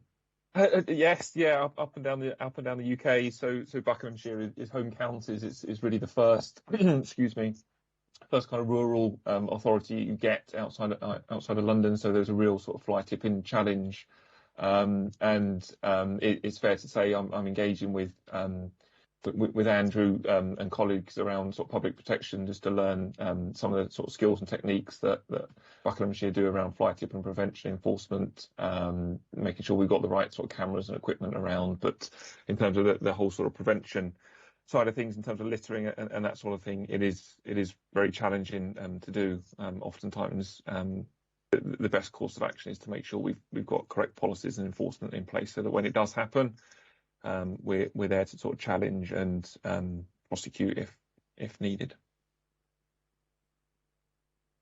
Are you happy with that? Just as an aside, members, I just know obviously the purpose of today is that the green infrastructure, how we're taking that forward. I just want to remind members that in March's programme, you've actually got like fly tipping and enforcement to come forward as a particular item. Okay, so I'll. For that, yeah. Okay, thank you. Councillor Thomas, your question. Thank you, Chair. The action plans have timescales attached to them, but not always targets to show what you are intending to achieve. Do you carry out evaluations to assess if you were doing what we said we would do and whether it is having the right impact?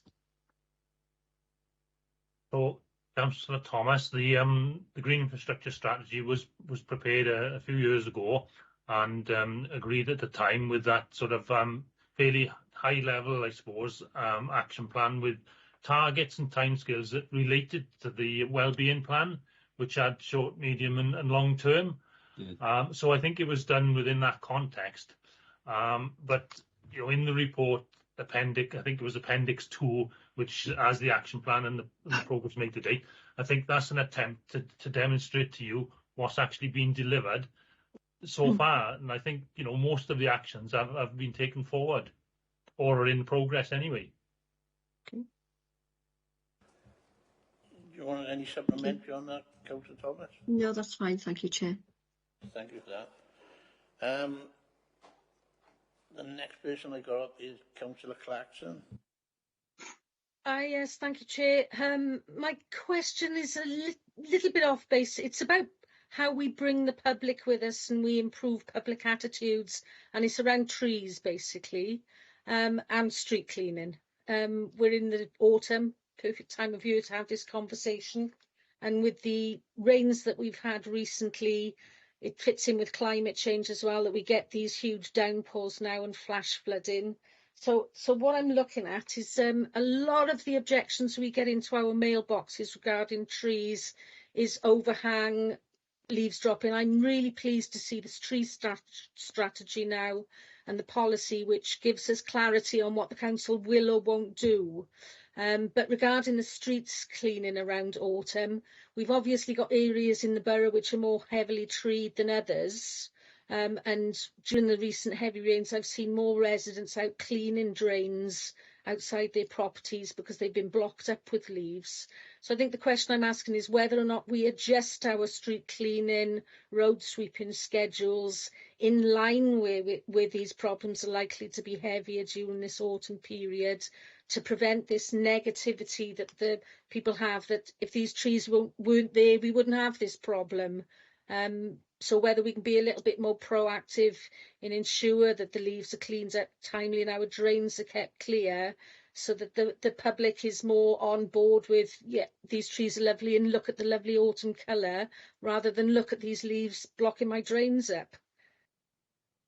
Thanks, Councillor Clarkson. Well, there is some flexibility within the service, and we do.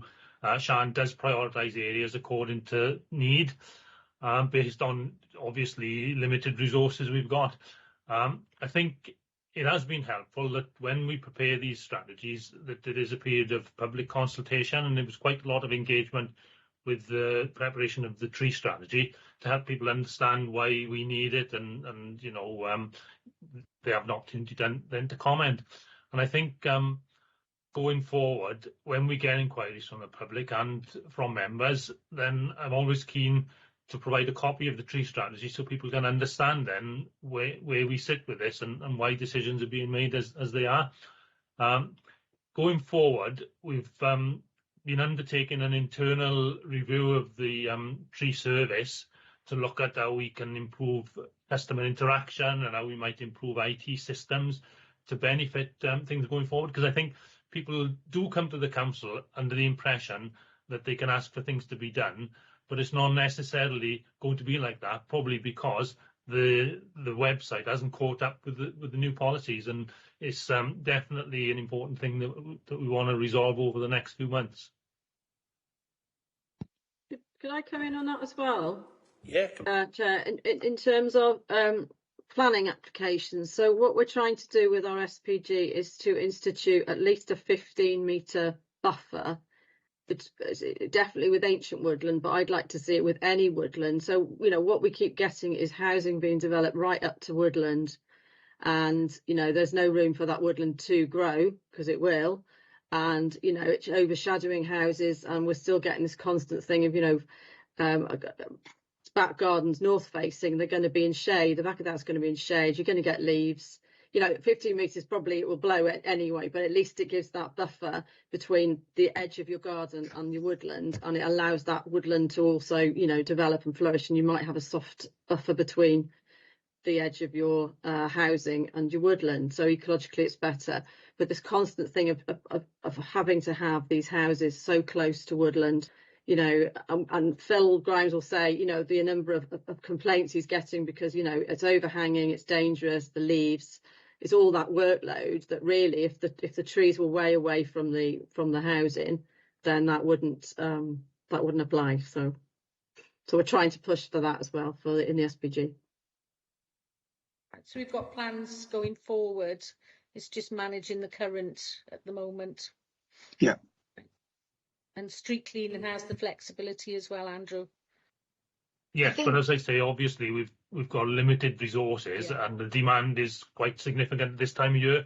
So members put the inquiries through, and we get to the action as soon as we can. Right, so that's where we can help, is putting specifics for areas which have got a heavy burden through to neighbourhood services. I think it's almost about stepping back, isn't it? I'm going to be, if you think about the other work stream that the Chief Exec talks about, and which Councillor Haller has already mentioned, how are communities helping themselves with leaf fall, particularly in residential areas, maintaining and looking after their areas, because I'm sure many of us go outside and sweep the pavements outside our streets, and because that's what we do now. That then would allow Torvine Resources to almost go to those areas where it's more in those communal areas, by the parks, etc.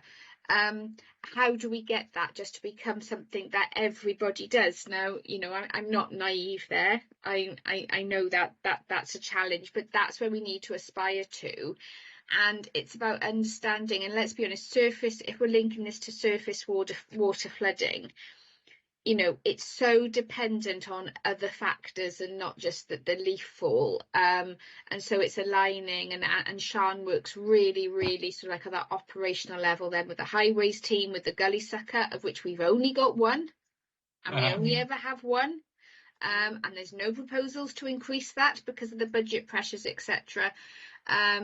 In terms of, but I think, you know, if there is, you know, it's linking about all of that up to it, because this time of year with the tree coverage we've got, that there's leaves everywhere, and it is about how we work efficiently to do that, but also I think the role of members is sometimes when somebody, you know, is, well, are you able to go and do anything yourself before, rather than it always, you know, there's that challenge back, and I'm sure you do that already, and I can imagine some of the responses you may get back as well. But I think that's the dialogue we need to have, and then, you know, understanding, as Andrew says, we know the pressured areas, putting resources into that area, and just making that informed decision moving forward. Yeah, that's great. Thanks. That helps us talk to our residents that we've got that type of information. So thank you for that. Okay, thanks for that. Anyway, the next person I got is Councillor Ashley. These are your own additional questions. Yes, I'm revisiting communications and education and community. I'm going to slam into this one. There's a question that's already been asked, but it was asked, I think, in not negative. It was asked about what we get, you know, what causes problems. There's a positive to it, and I think we haven't really addressed it here. The question is, are we doing enough to make our residents aware of the importance of our green infrastructure and educate them on what more we can do to improve our natural environment? What we also do, and I think we do it reasonably well, we're stewards of this environment. That's a wonderful old expression. We've got a lot of local groups and organisations that work in partnership with us. I don't see much evidence. I might have missed it because I'm not, for various reasons. We got community councils, we've got local groups, canal groups, we've got groups that manage bits of Green for Us, you know, like park groups, sports groups, etc., etc. They've got a lot of investment in all of this. What I think we need to explore a little bit more, and maybe we haven't of this. They've got quite a lot of investment in them. We had a conversation with the previous speaker on how your guys work with them, and they think they do now, and that the interaction between the operatives and park groups is an interesting one. And obviously community councils have got investment, and I know you've got a whole lot of chapter and verse about canal groups and what they want to see. So what I'm saying, the positives in terms of stewardship and officers' time involved in all this, I do not need to go into great detail on this. You know exactly what I'm talking about. How we can use this, and litter groups is the other favourite, isn't it? So you've got a volunteer officer. I just think this is something that ought to be developed. And obviously people like TVA you work with as well, I hope. You see where I'm going with this, can't you? Community engagement. And our operatives are really good at it when you talk to them as councillors. They've got some of this. How you use them, the skilled leadership that they do on this particular subject is quite good some of the time. So I think we're missing a little trick in here. I'm just developing it in the sort of way that TVA might understand and we as councillors might understand. Just what you guys, Andrew's quite good at this. He spends a lot of time doing this with his people, and Steve does. So reflecting on this, how do you think we could go forward as part of delivering what we're talking today, and just sort of, you know, maybe building it up a little bit? I just struck me immediately when we're talking. We do the negatives, vandalism and all the rest of it. Can you sum up, because you're going on this? No, I am. Steve, I'm just trying to make a point here. And over the years, as members, we've done a lot of this. It's just something I think on the education and communication and using the community. Rachel's smiling here. Well, I think we 100% agree, Councillor Ashley, and I think there are quite a lot of successes in this. We've got many examples of this. That's not to say that we can't do more, mind, and we very much welcome other groups coming forward. Like, you know, Pont Newydd Park is a recent one where there's interest, and we welcome this, and, you know, very much enjoy supporting people and encouraging them to do work in their own areas. How do you quantify that? Because if you were to go to TVA or WCVA, you actually got volunteer time, which can be measured. You've actually got a result. But for you, then, how much of your time it takes up and whether there's negatives, because obviously they are, how it works in pursuit of this, in pursuit of what we're talking about today. That, I mean, I spent a lifetime in the voluntary sector. I sort of understand what I'm talking about. I'm not trying to be complicated, Steve, but this stuff can work in your favour or it can work against you, depending on how much time you put into it. As long as, you know, and I have spoke to you in the past about service level agreements with groups like this. They can tie them down so you get what you want out of it. Well, I think what you're asking, if I understand correctly, is perhaps more quantitative data about the number of hours people do and the time they spend and all that. And some people may be happy to do it. Some people might feel it's a constraint and it could put them off. So maybe it's something we could examine, maybe carefully going forward to see whether it's productive to do or not. And partnership arrangements with people like community councils. And when you look at PSB level, which obviously I have scrutinised, what they're measuring and what their phrase business as usual and not usual means, because we've got a lot of partnerships in this business that we could use. I got that out of the PSB, and I'm interested to see what Rachel says about that because she sits there. Thanks for that, Stuart. Are you able to answer that, Rachel? Councillor Ashley, there is so much there. I'm not sure. I know it should have been. I'm just really excited by this. This is good stuff, not negative. You know what I mean? No, it is, and I think so. Like the work that Andrew and the team sort of like really enabled through the PSB, and you look at the work. Veronica's done through the local nature partnership, working with all the volunteers. I think. Are you saying to us, do we have a strategy in place for this community and voluntary activity? I'd say no. I'd say I think we'd be keen to work alongside the work that's emerging from Dave Leach's and the community's sort of like emerging community strategy that's coming out. So it's all corporately aligned. But I think Veronica's working across 150 sites in Torfaen at the moment, where it is volunteer led. And I would actually say that what you want, it's great that we're getting that swell of demand from the community and it's bottom up, because sometimes if it's a strategy and it's imposed down. So I think it's happening. There is definitely that ambition. You can see that with the amount of demand coming into the service. But as always, we'd be keen to maximise that. And this is the one area where Welsh Government do seem to be keeping grant levels up for us to be able to maximise and use those opportunities as well. My only recommendation to our committee here would be that we should capture it. Maybe that's the answer. Thanks for that, Stuart. We've got to make progress now. Councillor Hall, you wanted a question? Yes, thank you. This is really just to follow on from what Rachel said and also what Stuart says. I, since being made a member, I've obviously had lots of conversations with the Chief Executive and David Leach about engagement within the community structure to be able to get the things moving. Rachel, what's the methodology of how to engage with these people to be able to get the idea of that they should be sweeping outside the front doors and cleaning up the dog mess and everything else around it, so the opportunity that you could spend your resources in other formats, which is what we're obviously looking for, which would make it better for all of us. What's the methodology of actually engaging with the community to be able to get them to do that? Nick, can I interview? We're not talking about cleansing, we're talking about the green No, this is about the greener space.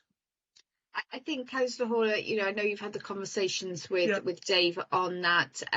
That's still an emerging piece of work, and demand intervention and how that's all managed and the role of the community. So I think we're probably a bit premature, and I'd have to when Dave is then taking that forward, obviously he'll be taking that through the corporate process as well.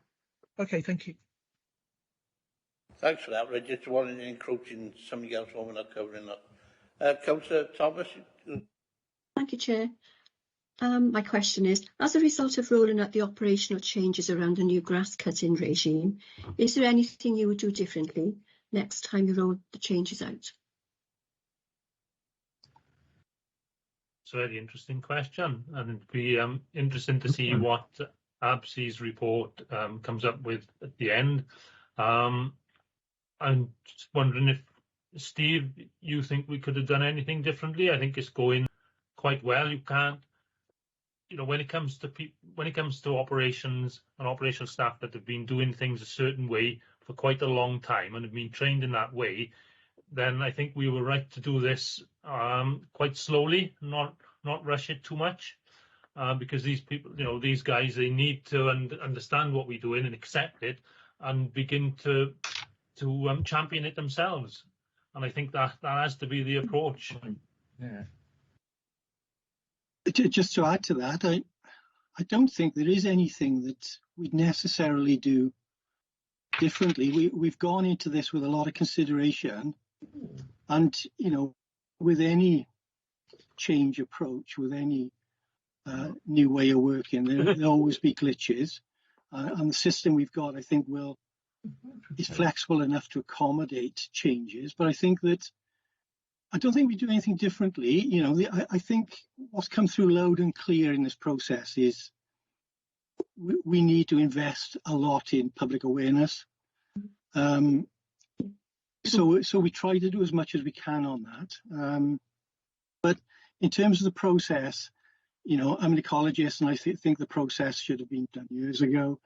And the direction of travel, I think, is the right one. So it's about continuing and taking people with us.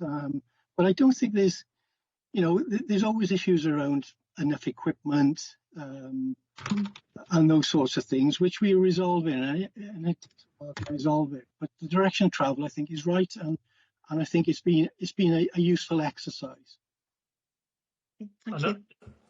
Just if I could quickly comment, I work with other local authorities. We have a networking group called Green Space Wales, and most of the other local authorities struggle because their environment teams are separate from their parks teams, and they look upon Torfaen with great envy that we've got an integrated service and are able to go forward in this quite positive way, really, with everybody involved, and others would hope that they could get that in the future. Thank you very much. Thank you. I thought it was a very, very good question, I thought myself. There's one question before Nick wants to come back in. I want to ask, do we know how many trees we actually got in Torfaen? How many trees we've lost in the last 5 years? That loss. So that's a very difficult question to answer because we've got lots of groups and areas of woodland, so I don't really know how you could count how many individual trees we've got, but as we mentioned earlier, we have a measure of canopy cover, and I think that's probably the measure we need to keep an eye on and try and increase going forward. The only reason I ask that, because of biodiversity, because the trees is a living thing with living things around it. That was the only reason for that. I have got on the GIS system under my green infrastructure layer, we paid for a national tree map, which was basically an aerial, it's a mapping of every tree in the borough, but it's not updatable. We have to pay something like £700 a year to update it. I mean, maybe that is something, if the resource was there, that we could do that. So that gives you, doesn't give a number, but it shows you where they all are that are not our ownership, but are across the borough. So if that was updated every year, there may be that we could that there was possible to count, or even area. You'd be able to work out the area. I've done some in my green infrastructure and the open space assessment. It does have some statistics which I could probably forward to you about area of accessible woodland that we've got. That would be helpful. Brilliant. Can I just add to that? There's been 2 NRW surveys of urban tree canopy in Wales, and it's been done by local authority area, and the last survey, I can't remember when it was undertaken, it's a while ago now, but it looked at every ward within Torfaen and gave a figure for tree canopy. So that report is available online, and that has a lot of detail in it. There is a headline figure in there that we have lost tree canopy. Yeah. Within the 2 surveys that NRW has done. So there is a slight decline, and that's not just local authority, that's, throughout Torfaen, that's, trees in gardens and trees on farmland and so on. So, I point my members in the direction of that report, really, NRW tree canopy report. Thanks for that. If it's a quick one, Stuart, because some of the officers got to leave. Yeah, no. I as a supplement to that particular question, the obvious other one is what is it like for hedges? And I'm hesitant to ask this question of Steve as well.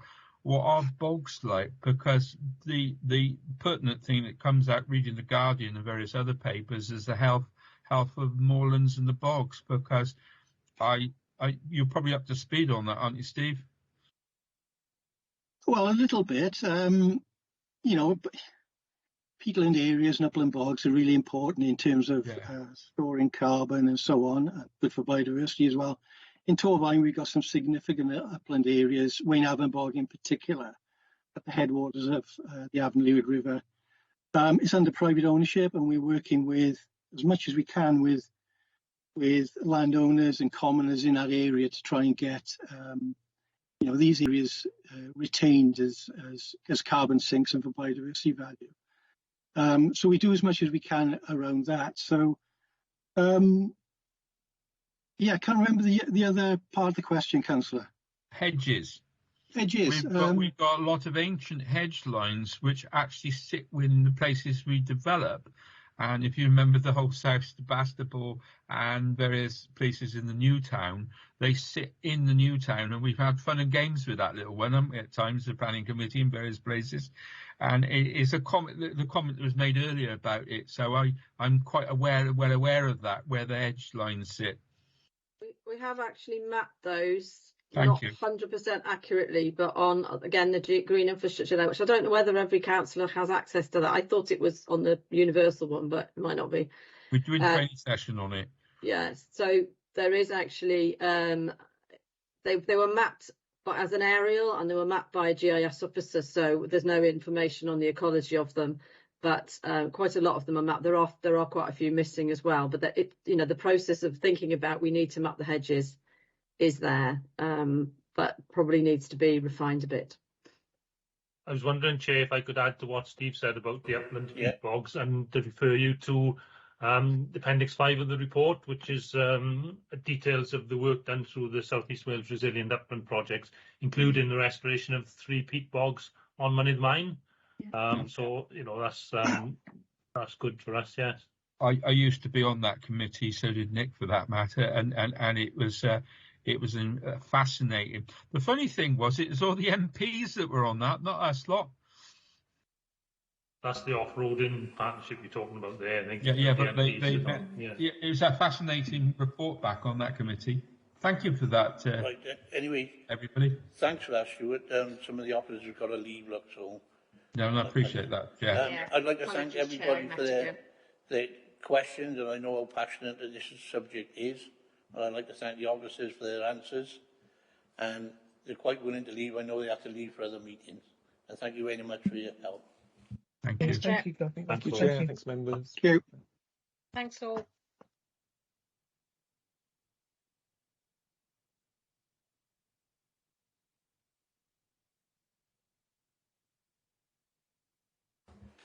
There we are. Then there's just a few of us left. So if I pass you over to Kath now, we'll formulate recommendations with you to see what you want to put forward for recommendations. Thanks, Chair. I've got a number of things written down that I end up being a recommendation. Would you like me to go through them first and then you add to it? Would that work? Yes, please. Okay. So the very first thing that I've got written down very early in the meeting when our invitee was still here is that members would like to revisit this, or at least get the final version of the report when it's finalised, so that you can see the response to the recommendations by officers. Mm-hmm. Yeah, agreed. All agreed, yeah? Yeah, okay. yeah. Yes, please. The next thing then that I've got down is that we would encourage the work that Henrietta is doing around the supplementary planning guidance around the green spaces that she's looking to introduce in March 23. That's really good. Really to good. ensure Agreed. that the right standards are in place, the right standards and frameworks are in place to work with developers going forward. Yeah. Can we expand that slightly to include that there's monitoring of during development? Because at the moment that's where things are falling down. And once an accident's occurred with a development and a feature's gone, it's gone. Totally support that, Linda. And remember the glowworms. I think Chair of Planning remembers that one as well. Yes. Once it's gone, you can't I replace know it's an issue of resource within planning, that they just haven't got the resource. But if we can keep plugging it, that it is so important that we have ongoing monitoring of these sites. I think that's the difficult part, the important. Yes. I think the difficult part, as we know from planning, is sometimes them enforcing it because they haven't got the staff to monitor it all the time. Yeah, but we need the staff, Steve. Yeah. Can I say on that, Chair, I think we should perhaps put an item in there where we say we think it is important, perhaps, we've got the budget cuts, but to look at the enforcement team so they do have the resources to monitor the situations. Yes. That's a good point, Claire. That's a good point.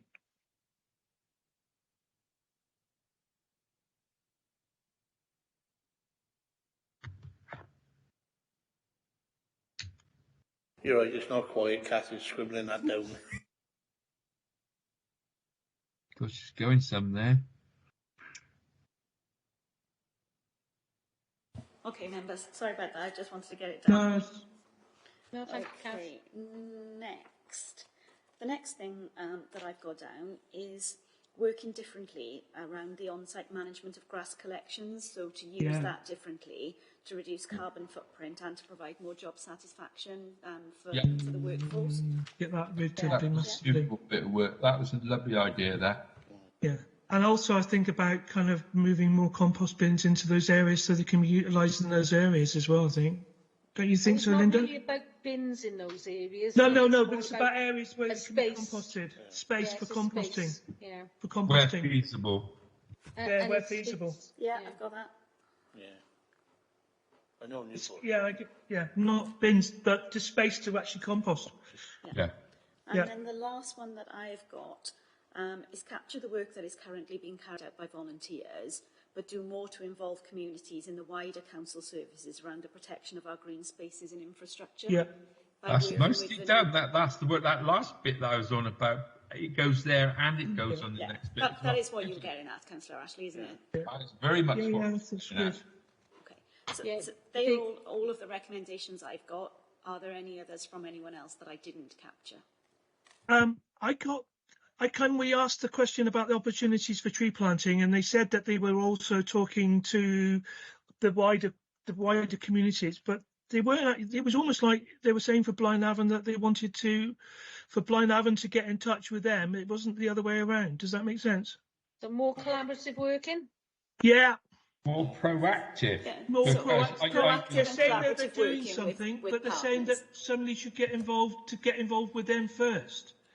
I was a bit annoyed about that because that was kind of saying that they're doing a project, but they're not actually saying anything about the project. They're actually asking people to ask them about the project that they probably don't know about, if that makes sense. Yeah, because that's how it came over to me, Linda. I did agree with it, yeah.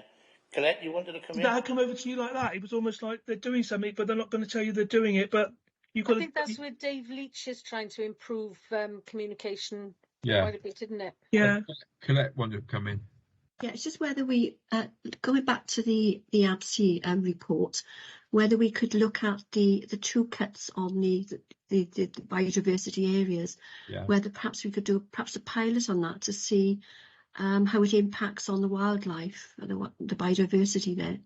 We just do one cut at the moment, and I think there was a feeling that two cuts we would have a greater biodiversity and wildlife.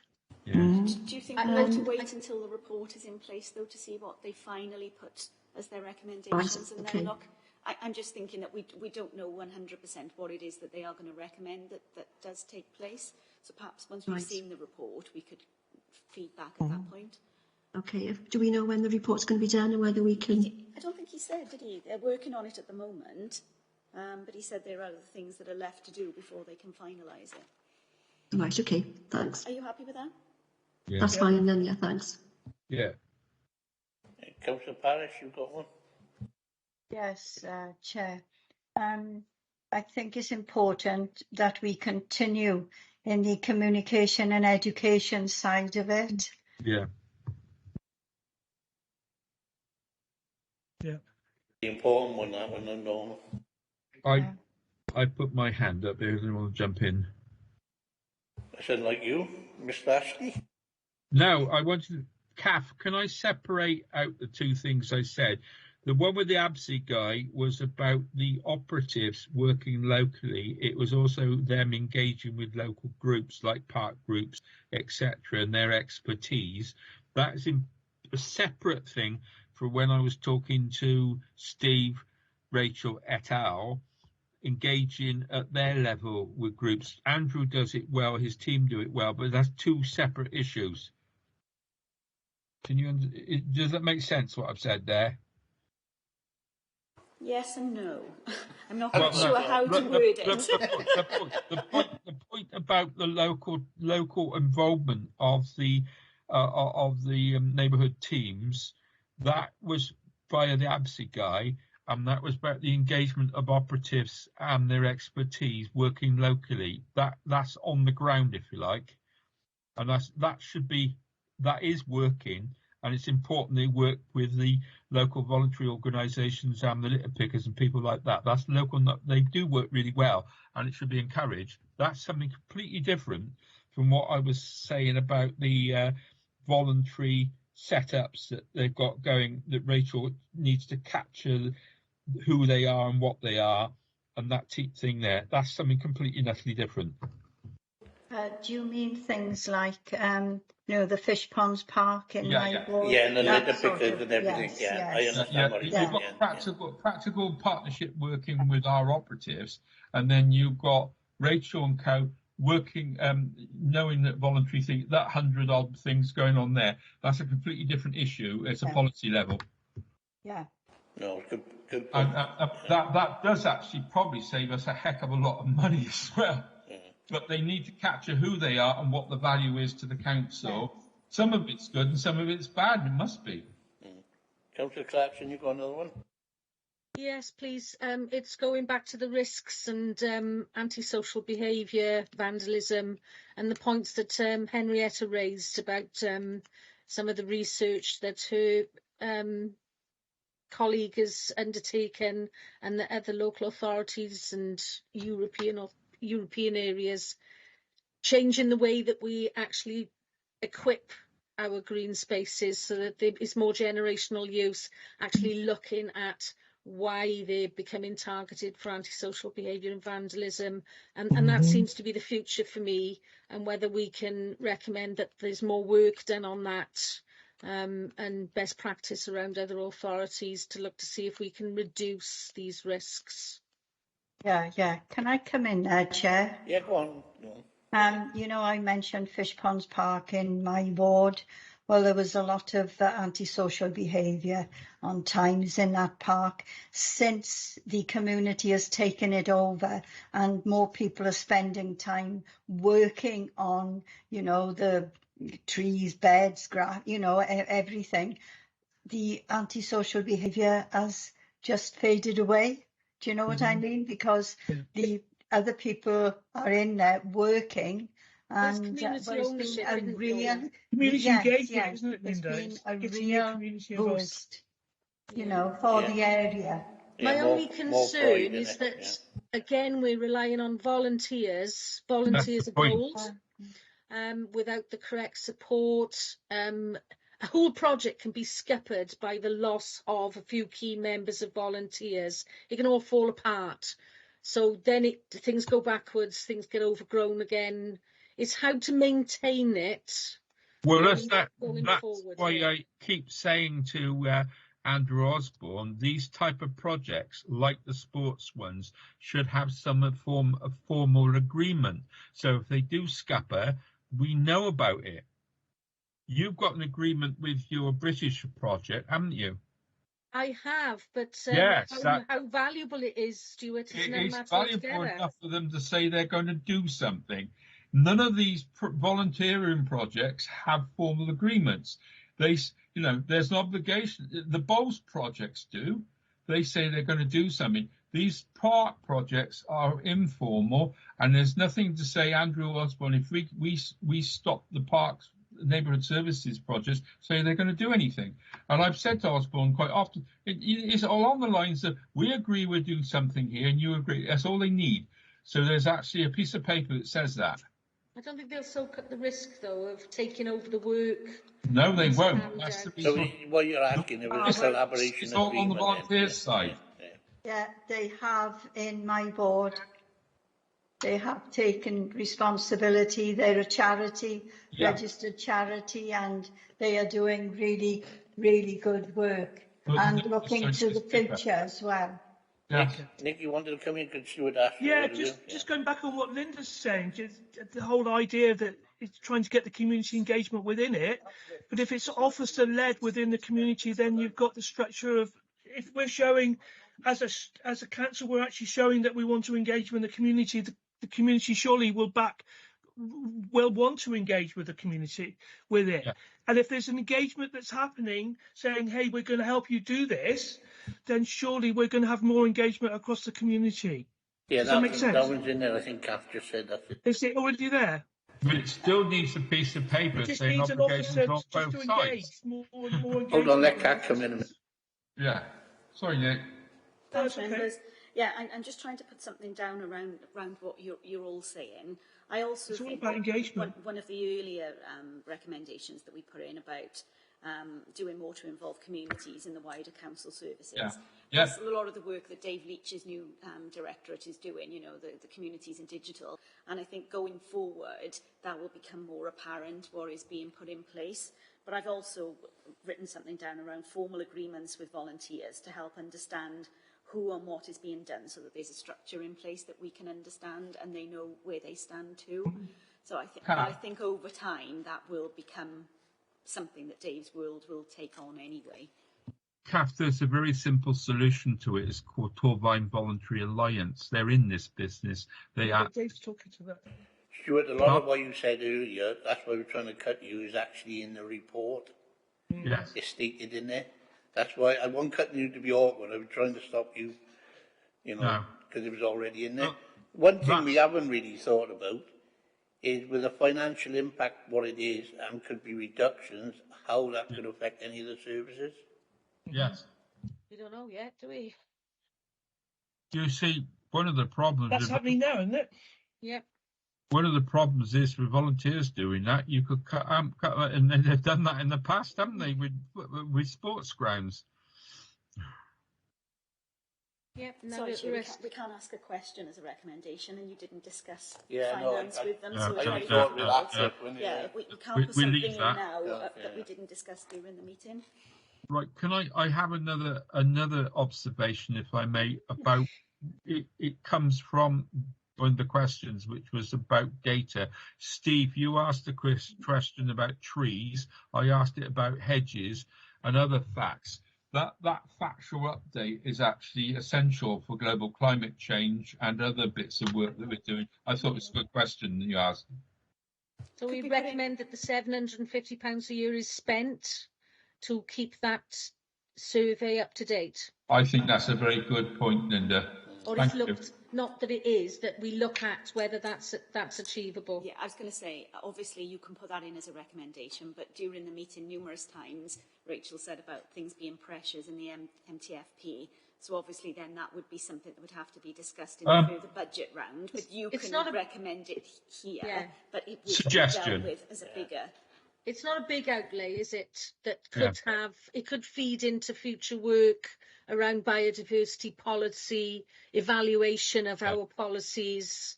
So it may be money well spent, but if it could be looked at, I think the recommendation. Yeah, could I just make a suggestion on the side of that? We do have the Blaenau Gwent and Torfaen Nature Partnership, and they do have that information a lot of the time, don't they, Linda? I don't think Veronica collects that sort of information. I think that's why Hen had to go outside to get that information. That's good. Yeah. Has anything been mentioned about having the correct machinery to go forward? I know it's going to be costly, but if we don't say, if they haven't got the right machinery, they can't go ahead, really. Do you know what I mean? I know. I think Andrew answered that, saying that it's a 2-year plan. I know the two I'm saying they've got now, the LNP actually bought it. Yeah. Yes. So there's some partnership working going on there already. Yeah, well, we need to put a recommendation in saying we are concerned if they don't have the right machinery, it isn't going to go forward. Do you know what I mean? Didn't you say it could be Would that be a modified? comment, Councillor Parish, rather than a recommendation? That you're concerned that if the right equipment isn't purchased, or you recommending that they purchase the right equipment? That the changes are resourced adequately, I think it is, isn't it? You know, that's a good expression. This APSE report is going to show what we need and how we should do it, but that we actually resource it properly. Yeah. It's got the priority that it should have, and it's not put off for a later date because of pressures in the mid-term financial plan, as everyone acronyms down to something that nobody knows what they're on about. Yeah, well, it does raise the question how serious they are about climate change and nature emergency, doesn't it? This is legislation now, Stuart. It's got to be done. We've got an Essex responsibility. But if you notice on the question for the equipment, they have to make sure they utilise it, but not one specific thing. Time. Yeah. There's the trailers as well, Norma. There's so much involved with this change. I know, but we have to point that out, I think. Well done, Norma. You know what I mean? Yeah, totally. How about this item should be given priority, and we should ensure that we have the correct resource in place? Yeah. Yes. That's simple, thank you. That covers a multitude of sins, doesn't it? It certainly does. Brilliant, thank you. Any other, or are you all burnt out? Yeah, I think we're all done now. We'll hope so. No, that was it. To be honest, there was a lot of good questions strategically, and I think they covered all the ground. Some they were a bit vague on. I don't know about yourself. They were a bit vague on. I don't think they really knew. But did we get the tree strategy stuff in there? I have to go on about this because it does. Yeah, we had a good thing with the trees. Don't worry, Stuart. No, seriously. What tree strategy stuff, Stuart? About planting. The last time we did this, Hugh Bevan went on about tree strategy, and I must admit, I'm thinking what he said then still. Yeah, I think Henrietta came in on a few of that with the strategy, monitoring and everything else regarding the planning. And we still need the partnerships on getting the tree planting done, because we ain't getting enough of it done. I think Veronica is doing quite a bit on that as well, isn't she? Yeah, let's put the lines. We can make an observation if we support what Veronica's doing, and we still need more trees planting. Can we simply put that there? Yeah, that's good. We could link into Welsh Government. Kathy's putting that down now, yeah. They had the tree policy, didn't they? And we're also not just trees but hedges as well. They're just as important. Yeah. No, that's gone down. Covered that as well, didn't she, in the planning, supplementary planning guidance? Thank you. Right, that's all done, and there's plenty for Kath to write down. I'm never going to forgive because I didn't have trees and hedges in there. If we move on to item 6, consideration of item of the next meeting. So, do you want to come in on that? I'd like to Okay, members. So consideration of item for the next meeting. As you are aware, when we did visioning earlier in the year, we put together our basket of items for the year ahead. And sorry, I'm pausing because I can't seem to move my screen, so bear with me. Oh, gosh. Okay, so the report on Appendix 6 provides you with 3 different pieces of information. It gives you the basket of items, which were agreed in Visioning, and it was agreed in Visioning that you would look at, in January, recycling, achieving the 70% target for 24-25, which is a really, really big topic. But what I do also have to make you aware of, just so that this is a live system, and if anything comes up that's, more of a priority, you are aware of it. There is also the Executive Forward Plan, which lists the items that are going to Cabinet or Council in the coming months, of which there is Net Zero Carbon Active Buildings, their action plan, which is going in January. Recycling, outcome of modelling for the future 70% is going in February, so it's quite keen that if we looked at it in January as planned, you would be able to give your recommendations that would then go on to the Cabinet meeting in February. Also in February, there's an update on enforcement policy, and there's also in March the active travel plan, which is also in our basket for later in the year. The last item, again, there for you to be aware of, are the Audit Committee referrals. So if we get any referrals from Audit Wales, we bring them to the Correct Scrutiny Committee, of which this Environmental Health Follow-up Review sits under Cleaner, just to make you aware that there are proposals for improvement that are in the mix. But I've spoken to Rachel and Dan Morelli in the Public Health team to give us an update on this so that you've got the full picture.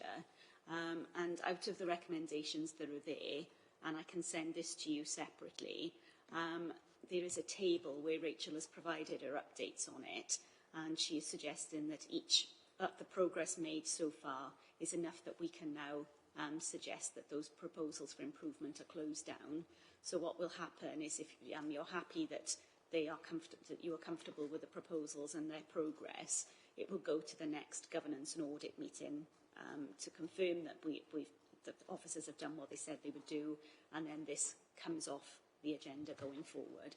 So are you still happy hearing the items I've listed to go with the waste and recycling topic for January?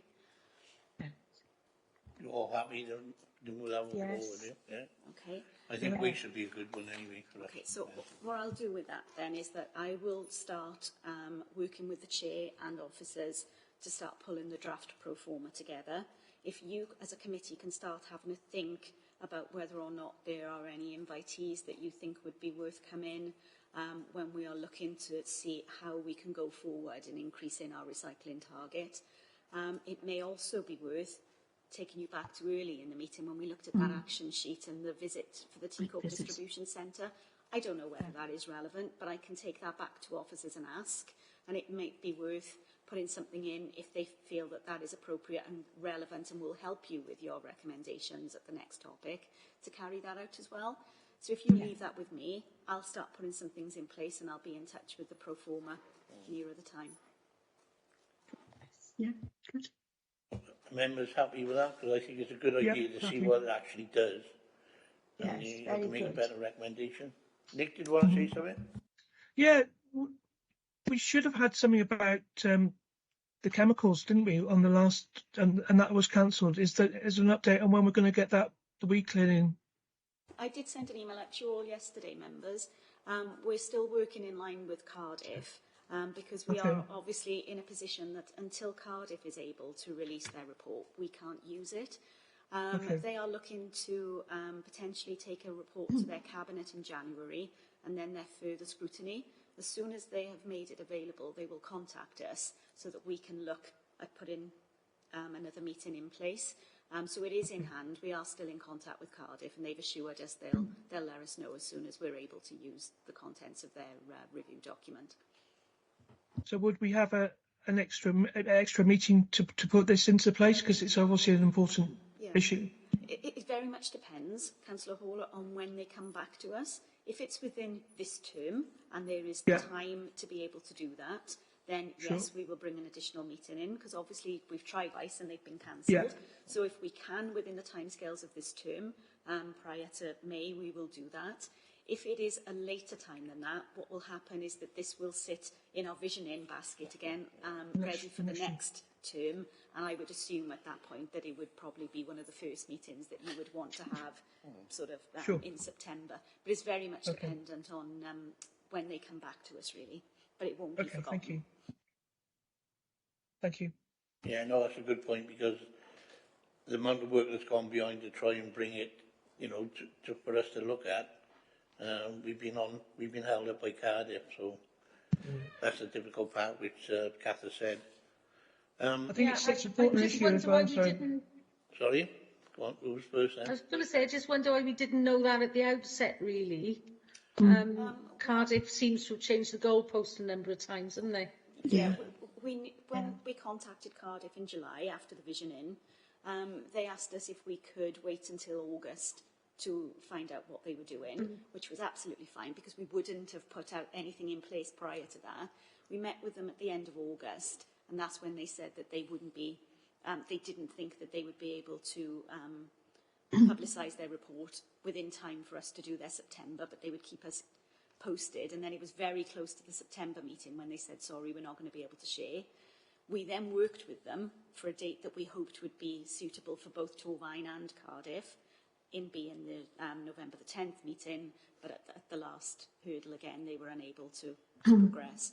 So they've now confirmed that they will be taking it to Cabinet before they'll share it with us, and that at the very earliest that will be January. So it is out of our hands, but they are in contact with us. good. Councillor Thomas? You want to come Yeah, I'd just like to say, Chair, I mean, I think I would be rather disappointed if we had to wait until September. I think if once Cardiff have done their work on it, I think we should call an emergency special meeting, because I think there's a great deal of public concern out there. And once Cardiff has discussed it, and their scrutiny committee has discussed it, I think we should do it as soon as possible. And Yeah, I it agree. really needs, Yeah, you know. and that is the intention. Agreed. However, if they don't take it to their scrutiny and say until April, for example, we are going to be really stretched to get that in before the next AGM. And then, you know, depending on when Vision In is next year, depends on how soon we can bring it. But everything will be done to bring it as soon as we're able, I can assure you of that. I think weed treatment starting in June, we can't push to action anything other than recommendations for the year after anyway, wouldn't we? It's finished now, isn't it? Like you said, it's a very important topic, and we have to get it right. And this is why we were relying on Cardiff. And like Not only is it Catherine said very at the last controversial as minute, well. They said they can move forward, so we were in a dilemma then. So we're waiting on them. Yeah. If there's nothing else to add, then we go on to item 7, date of the next meeting. That's the 26th of January 2023 at 10 o'clock. Thank you. All right. Yeah. Thanks, members. Thank you. Thank you everyone for a good meeting. I tell you what, I think we covered a lot of ground this morning. A lot. Yeah. Could we